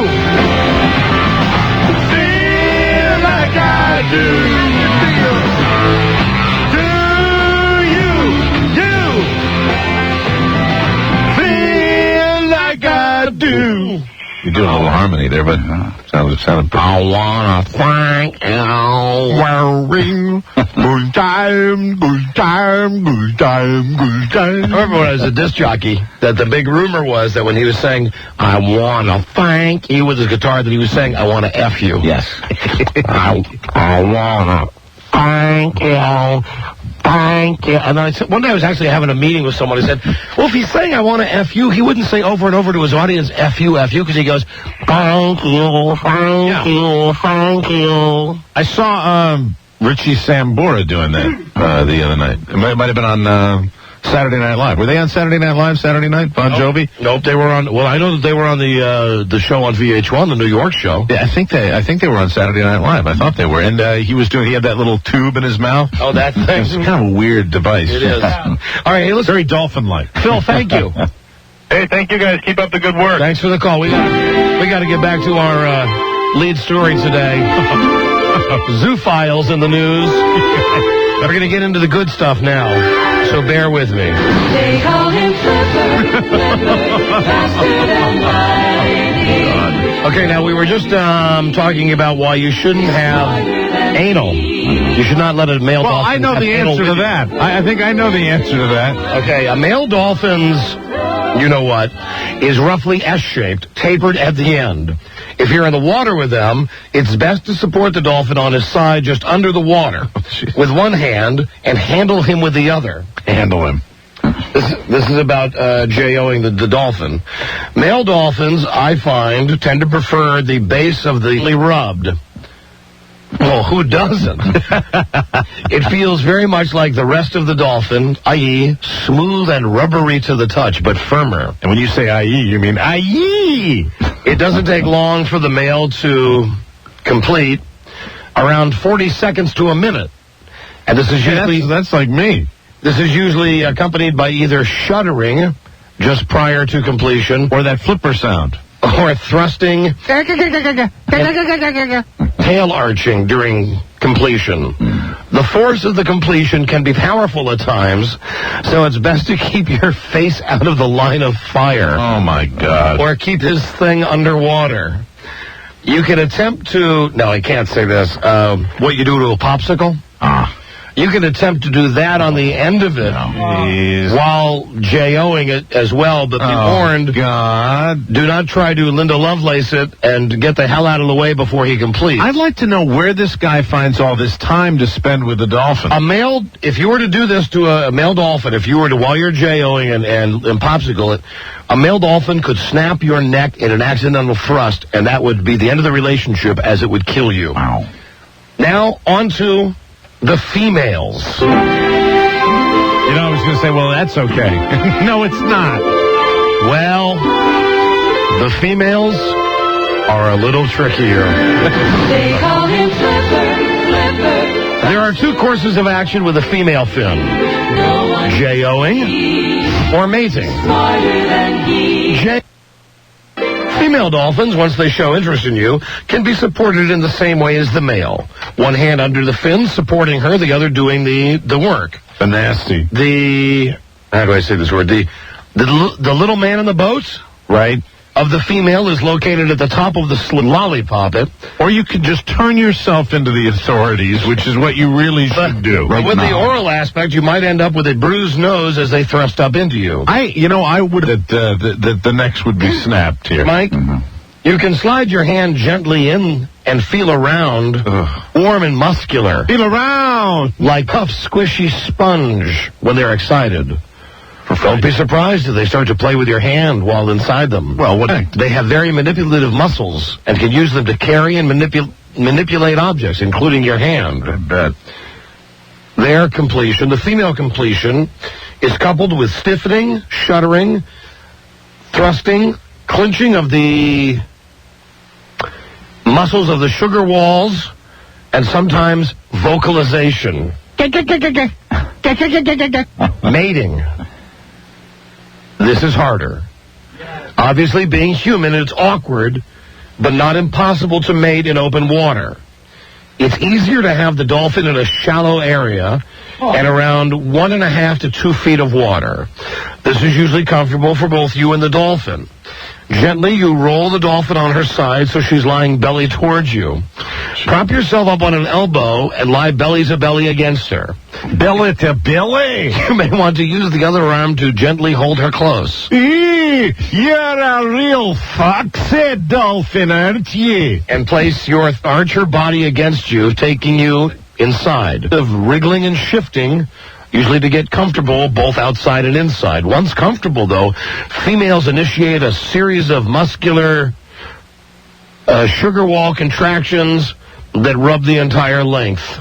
They may also thrust rhythmically against you, so enjoy the experience while you can, since you will never last more than a minute or two while mating with a female dolphin. Oh, my God. Just prior to her... You know, once again, I think this guy's probably speaking from his experience. Just prior to her completion, she will up the speed of her contractions and thrusts. It is interesting to note the speedy. It is interesting, though, to note the times that I have mated with female dolphins. They have timed their completion to mine. Whether they do this consciously or not, I don't know. Oh, how thoughtful of them. But it's a great feeling to have two bodies shuddering against each other at the same time. I'm shuddering here. One thing to note. Whether you J.O. a mate or a fin, male or female, always spend time with them afterwards. Cuddle them, rub them, talk to them, and most importantly, show them you love them. This is essential as it helps to strengthen the bond between you. Mike, question number 4. I don't have any more questions. What diseases can I get from dolphins? Probably nothing. Hold on. Margaret from Long Island? Margaret. Hi, Margaret. How are you? Are you the lady that calls and complains about everything we do that it ruins your lunch?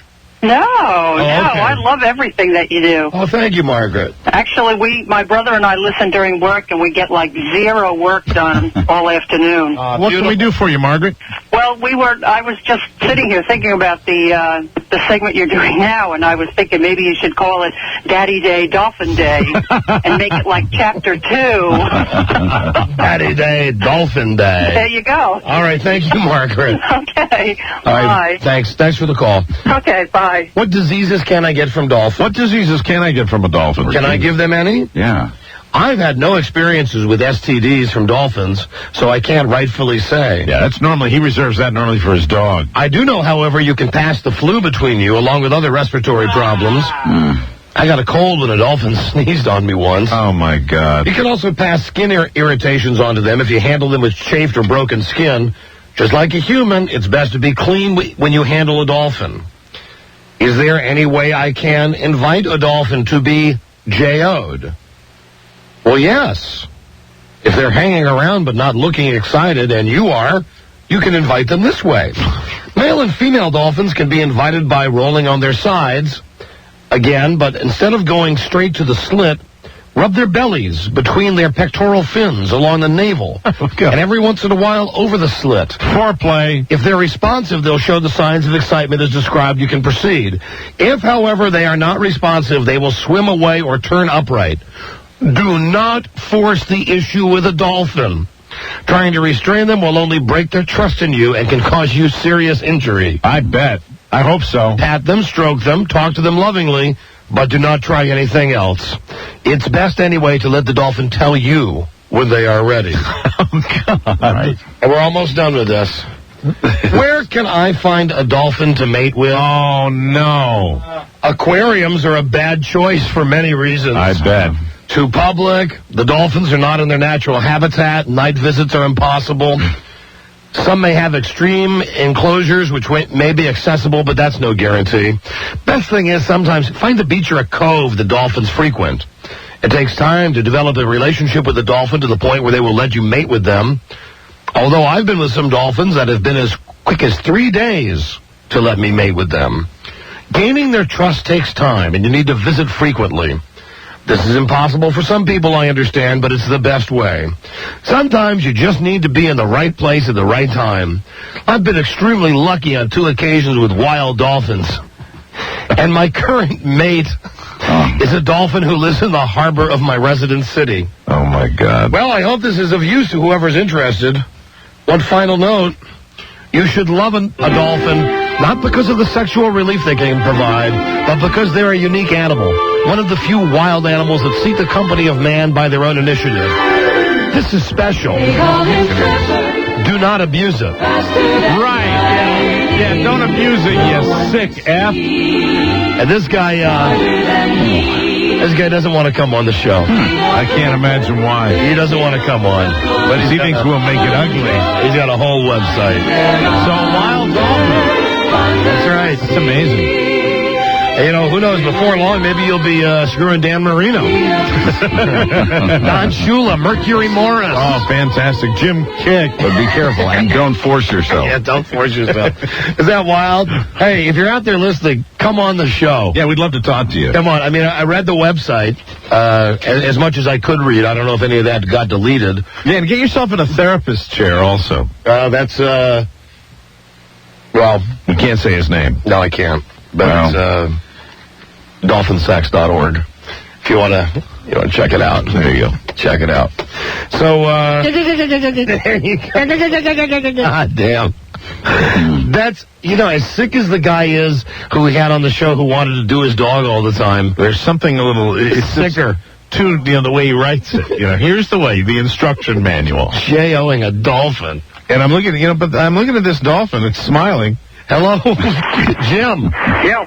Hey, hi, you're on the air. Yeah, I was just going to tell you about a story I saw on TV a couple of years back about one of those water parks where you get to swim with the dolphins. Mm-hmm. And this lady gets in, and she's rubbing the belly and everything like you were saying, and I think the dolphin took it the wrong way. And he got wood, wrapped it around her, and started rolling around the water. He damn near killed her. Oh, my God. They're prehensile, Jesus Christ. She could have prevented that. We actually... by taking care of him. Yeah, absolutely. Save your life. Valuable lesson. Right. We actually swam with the dolphins on our honeymoon, and the couple we were with, the dolphin didn't do anything as wild as all that, but would consistently push a lady's husband away from the lady because he liked the lady so much. It was sort of creepy to watch. Really? He really liked this lady. Did you see any evidence of wood? No, I looked and looked. That was your own. It was just mine. Hello, Mike. Hey, I think it's probably easier to score with a girl than it is a dolphin. I think so. I mean, well, it depends on the girl. I mean, a lot of the stuff that the guy's talking about. Yeah, but your average single man, 3 days. Yeah. That's not bad. 3 days. Well, think of it as 3 dates. And a lot of the stuff, with a girl, you could, you roll her over, pet her belly, go down to the area, get her ready. Sure. It hardly seems different. It just seems like more work and trouble. And when you've got a dolphin stuck in your kiddie pool, what do you do the next day? How do you get her to go home? I don't know. But listen, at least she never talks back to you, though. You know what I mean? That's true. And you never have to invite her on the houseboat. Hello, Don and Mike show. Hello. Yeah, I was wondering, do they spit or swallow? Listen, everybody's got questions. Yeah. And this is why the zoophile should come on the show. But thank you for the call. Thanks a lot. But he refuses to join us. I don't know. Hey, Jason. Hey, Don. Yes, hi, Jason. Hey, what's up, buddy? Hey, my friend. Hey, you like dolphins too, man? Oh, absolutely, I'm into dolphins. Hey, well, I'm on his website, bro. You want to hear the sound it's making? Yeah. Right. Okay, right. Get out That wasn't him doing it with his mouth. Get out of here. It's time for Buzz with the news now. In a world where owning radio was strictly forbidden, Is that you, Buzz? one man found a way to bring good news to Hot his and bothered people. during that segment. He made it up. He made it up. Buzz, what is your made-up lead story today on the news? I wish I'd made this up, and I'm sorry to change gears, but 2 D.C. postal workers are dead, and a second worker has anthrax. Okay, all right. It's back to this again. Yep. It's back to this again. Oh, boy. All right, well, we'll keep the anthrax news to a minimum if we can. Let me just say this. And I want to say one more thing. In the spirit of the Irish people, Osama bin Laden, you can kiss my royal Irish ass. And I live in Rockaway, and this is my face, bitch. Amen. Amen. All right, everybody. Stay tuned. Stay tuned. Stay tuned. For news and comments. News and comments. Coming up on the Don and Mike Show. Don and Mike Show. That was very professional. This is the Don and Mike Show. What's the word from Planet Crackpot? Gold medalist twat putters, Don and Mike. All right. Let's go to Buzz in the news now. Oh, I want to mention that, we're giving away $6,000 in the next 2 weeks on this show. Right. We got a lot of money to give away. We're going to shoot our wad here, courtesy of Simply Wireless and Sprint PCS. With a 1-year Sprint PCS Advantage agreement, you can get 350 anytime minutes and over 2,000 night and weekend minutes. Go to Sprint, find Sprint PCS at simplywireless.com. And we thank Simply Wireless. Very good. Hooking us up with the money we're giving away. We'll be in New York the rest of the week, and our trip to New York brought to you by Amtrak. The Amtrak Promise, satisfaction guaranteed. Call 1-800-USA-RAIL to make a reservation. Now here's Buzz. I wish I didn't have to do this. I'll keep it as short as I can. Health officials in Washington are now investigating 13 possible cases of anthrax. That includes the postal worker hospitalized over the weekend in serious condition. It also includes a second postal worker who has tested positive for the more serious inhaled anthrax, and 2 other postal workers who have died. There is no confirmation yet that either of today's deaths were from anthrax, but health officials say they are suspicious because the symptoms seem to match. Of the 9 other cases being investigated, it's not yet known how many are postal workers, but more than 2,200 post office employees in the area are being tested for exposure. That's from 2 different mail facilities. One of those is where a news conference was held last week with John Walsh, some people from the FBI, and lots of reporters. Those people are now being urged to get tested as well. All right, let me ask. I pick up the paper today and I read that there was 1 person that was in the hospital. That's was right. Hospitalized with the serious form of this. Right. Where did these 2 people that came up dead? I mean, are these people that hadn't been tested? People that thought they just had a bad cold or something like that? One guy came into Southern Maryland Hospital today. He had the flu-like symptoms. He had a cough. He died not long after he checked into the hospital. Christ. That's one of the latest cases. Government officials say Iraq is a prime suspect since we know it has a supply of anthrax. Well, let's go after them now. Yeah, no. Ooh. Yeah, you almost said the S word, didn't you? I really did. And, no S, Sherlock. This is really, and our prayers go out to everybody that's dealing with this right now. I mean, it's, you don't want to overact. You want to be vigilant, right. But very, very, very difficult time for a lot of people here in Washington, D.C. Both the House and the Senate are back in session today, a day earlier than planned. There'll be no votes today, and 19 buildings on Capitol Hill are still closed. Anthrax in the office of Senate Majority Leader sent many lawmakers running to safer locations late last week. Anthrax has been found at 4 locations in D.C., 2 Senate buildings, 1 House office building, and the mail facility near the Potomac. Apparently that would be 5 now if you include the second mail facility. New York is edging its way back to normal business. Nearly 6 weeks after the attack on the World Trade Center, here's some good news. Okay. The theater district says business is now at about 90% of what it was before the attack. It's about 90%, and we're really looking forward to Johnny Fagola coming back to town this week. I'll be going to his show this week. No, I don't have tickets. Sorry. Tourism in general is 80% back to normal. Hey, you want to know a fag thing I'm doing? What are you doing? I am going to a show in a couple of weeks. Yeah, you're going to it. Yeah, Mamma Mia? Yeah, the ABBA, the ABBA show. How gay is that? Mamma Mia, Mamma Mia. God, I'm a bigger fag than you are. 2 up front at the Winter Garden. There you go. Imagine that. A Broadway show about ABBA. There are lots of good I ones. might as well just wear a dress that night. There are lots of good ones that are in production. I know that they're getting ready to put. I mean, there's some good stuff coming to Broadway. You'll be okay just so long as your belly doesn't turn pink. Can't you hear me? SOS. Waterloo. Couldn't escape if I wanted to. I think somebody likes ABBA more than they're letting on. Group ABBA. Take a chance on me. The hotels in Times... ABBA gives me an erection. ABBA gives me an erection. Oh, God. Hey, what happened to your ratings? Oh, that's right. Gone. Where are they? Don't know. The hotels in Times Square are back to 80% occupancy. Quoting the manager of B.B. King's Blues Club, you can't keep people locked up forever. And one store manager quotes tourists from the South and Southwestern United States as saying, "We came because your man Giuliani invited us." There you go. We come. We Yeah, come more like that. He invited ye. Where's the hillbilly music crowd?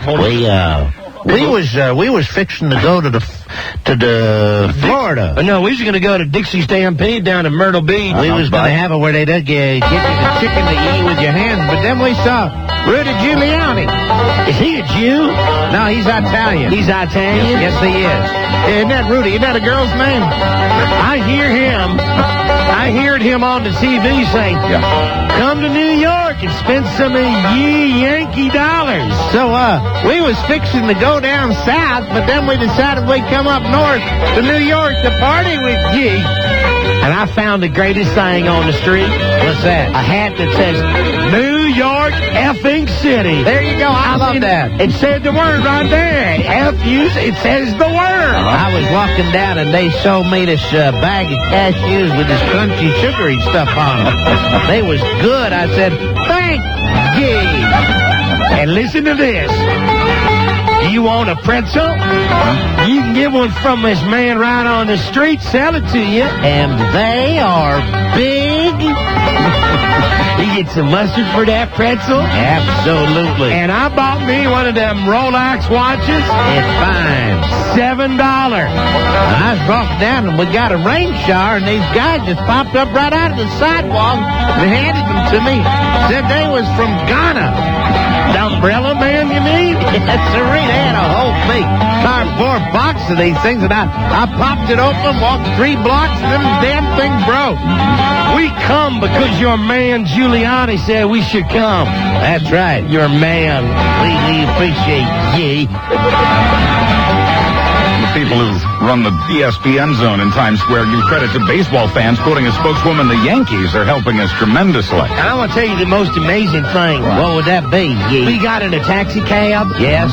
It talks to ye. Yes, it does. Ye, you get in the taxi cab and it says, hello, this is Bonnie Pointer of the Pointer Sisters. I got in a cab just the other day, put my ass down there and said, hello, this is Michael Buffer. I got out of that cab.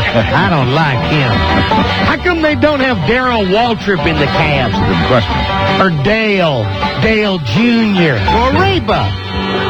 Where the hell is Reba in the cab? Rebo. I tell you, no, she talked to ye. We come because your man Giuliani said we should. We come. It was Come like a dolphin. It was a weekend for fundraising concerts in New York and D.C. I bet that got deleted out, Mike. I'm sorry. That was a funny one, though. I'm sorry, Rob. Somebody just came in my ear. The New York benefit concert, which featured Paul McCartney, David Bowie, Billy Joel, and The Who, is expecting to make over $100 million. That was a great friggin' show. Mm-hmm. And Paul McCartney is without a doubt my musical hero. Yes. But I want to say this. He looks just like Angela Lansbury. Wow, yeah. In the face. It's like an old woman now. I mean, he really has the Angela Lansbury face happening. And did you notice when The Who were playing all their great hits, that when they showed the keyboard player, he'd just hit one key and the whole thing would play? It was all sequenced. I wonder how much vocal we were actually Was that during Who Are You? Yeah, I believe so. And also, all 3 of their songs had lots of help, I believe. And who are ye? Who the F are ye? I don't understand what ye are doing here. The song is called Baba O'Reilly, but I ain't never heard that. It sounded to me like Teenage Wasteland. Ye should call that Bubba O'Reilly. I love ye. I honestly love ye. The Washington, D.C. show, which was taped by ABC, causing it to drag on for more than 11 hours, featured Michael Jackson and Tom Petty. The D.C. show raised roughly $2 million. Ye make me feel like a natural woman. News from the front. The Taliban says the U.S. and British jets hit a hospital in western Afghanistan today, killing more than 100 people. The British say their fighters were not involved. The U.S. says the story is a lie, and the Taliban has no credibility. But I will always love ye. And I like that Barry Manilow song. This one's for ye, wherever you are. The U.S. is not disputing a report. That's the yes, Buzz. Ye, not the U.S. ESA. ESA. The ES is not disputing a report that the 10-year-old son of Taliban leader Mullah Muhammad Omar was killed during earlier strikes. This afternoon, U.S. jets are pounding Taliban positions along the front lines outside the Afghan capital to pave the well. S happens. Pave the way for rebel forces. That's all I got to say. S happens. Right. Collateral damage. Tough. Suck my D. We got a break. God bless America. We'll be right back. Thank you. This is the Don and Mike Show. Oh, now, honey, Meat is nothing to be afraid of. Two cocksure broadcasters, Don and Mike. All right, let's go Yankees. No offense, Seattle. I know we just signed on in Seattle, but I'm going to the game tonight. The Yankees kick ass tonight. Yankees! First time ever out of Yankee Stadium. I'll bring you guys some presents. Tomorrow on the show, we'll be soliciting for the Pumpkin Puckers. For $1,000 for guys and girls. See the Don and Mike Gunnerballs, world's worst bowling team ever, as we take on the Job Squad this Wednesday night at the Jersey Lanes in Linden, New Jersey. Oh, no. What? I forgot to pack my bowling shirt. Jersey Lane's located at 30 Park Avenue. You did it on purpose. I did not. You hate the bowling shirt. Well, I hate the bowling shirts, but I didn't do it on purpose. Hey, Bob. I'm sorry. Yeah, I'm here. Have your wife overnight it to you. I will. Hello? Bob, hi. Done. Bob. Yeah. Well, what can we do for you? Well, I'm a little upset that you're going to do the pumpkin thing up in New York instead of down here in D.C., man. There's a lot of freaks down here. Now, listen, we got something even wackier when we come back next week for D.C. for the really? for Halloween. Good, man, because I'm the guy that painted with his junk. Yeah, listen, we're gonna have something very special for the people of D.C. Shocker, you'd want to participate. Right. Yeah, well, I do face painting too now. Okay. I bet you do. Great. There's the guy did the penis Picasso. So is that white foundation makeup. All right. Goodbye. See ya. Yeah, listen, we're going to do our Halloween thing in New York this week, and then next week back here in D.C. All right. Everybody gets the same amount of money, big bucks. Now time for a call 100-877-365-3636. We want to welcome a new sponsor to the show, Orbitz.com. We're going to be giving away round trip airfare for two. Doesn't say where. All right. So I guess anywhere you want to go. Anywhere in the world? Probably in the contiguous United States. Meaning, anywhere except Alaska and Hawaii. That's what I'm guessing. But it's a good prize if you're 100th caller. Right now, here again is Buzz. Hi, Don and Mike. American soldiers have zeroed in on a 10-square-mile area in Afghanistan where they believe Osama bin Laden is hiding. According to the New York Post, the paper cites military sources as saying the area is honeycombed with 4 or 5 massive booby-trapped caves that are up to 50 feet underground. The caves are thought to be too dangerous for U.S. troops, at least for now. Yeah, hide in your cave, you animal. Some military sources say bombing from the air is still the best way to hammer away at that location. This is huge. Everybody's been waiting for this, and if that is true, that's wonderful news. That's very important. You had some bad news, but you got some good news, too. Absolutely. And we're also hearing more and more that we've heard before that Osama bin Laden and the Taliban are really two separate things, but I've been reading more lately that says they're very much connected, and one's going to have a very difficult time getting along without the other. All right. The O.J. road rage trial in Florida continues. The judge today denied O.J.'s request for a mistrial. The jury was discussing the case. The judge says he looked into it and found the discussions weren't serious enough to cancel the trial. Weren't serious enough. Simpson faces a possible... We're going to have serious discussions. Serious O.J. discussion. We're going to have some serious discussions, Mr. Simpson. O.J. He'd get 16 years in prison for the incident. He's charged with felony auto burglary and misdemeanor battery. The prosecution in that case has now rested its case. O.J. He's just a man, flesh and blood, but he's all over at least one channel on your television today. He is Regis Philbin. Hi there. He started his day on Good Morning America. Good morning. How are you, boy? He's a whore, he is. Tough times for millionaire right now. Then he did his morning talk show with Kelly Ripa. Hello, Kelly. How are you? I was just on Good Morning America, having a good time talking to Charlie Gibson. This evening, he'll be on Who Wants to Be a Millionaire, of course. I'm hosting that show. How are you? Tonight will also appear on ABC's big screen TV in Times Square. Very good. I understand Mike O'Mara will be down there watching it while Tom's at the game. And then after that, he'll chat with Al Michaels on Monday Night Football. How come your lower teeth are so yellow? In sports, this evening the Giants play the Eagles on Monday Night Football. The Arizona Diamondbacks are going to the World Series sooner than any other expansion team ever has. Am I the only one who does not give a flying frig that Arizona's in the World Series? Well, I'm just happy that the best-looking man in baseball is going to be in the postseason. Randy Johnson? You betcha. In their fourth year, the team beat the Atlanta Braves last night. The Yankees also advanced to the series with a fourth win over Seattle tonight. Did you see the Letterman where Letterman had the picture of Randy Johnson? Platypus? The ostrich. The ostrich. It was like a split screen, half ostrich and half Randy Johnson. Hysterical. Finally, when police raided a massage parlor in North Plainfield, New Jersey, they nabbed themselves a judge. They arrested the hookers and the Johns, including Richard Muscatello, who was charged with soliciting prostitution. His Honor paid $40 for the massage. He's now agreed to plead guilty and pay a $400 fine. If he does that, he won't go to jail, which is good, since he's 80 years old. No! Hey, give the guy a medal. He's 80. He's in there paying to get some, be treated like a dolphin. I'm Buzz Burbank on the Don and Mike Show. Thank you, Buzz. That's it. We got to go. That was fun. As I mentioned, tomorrow we'll be soliciting for the pumpkin thing. Oh, God. Tell you everything that happens out at Yankee Stadium tonight.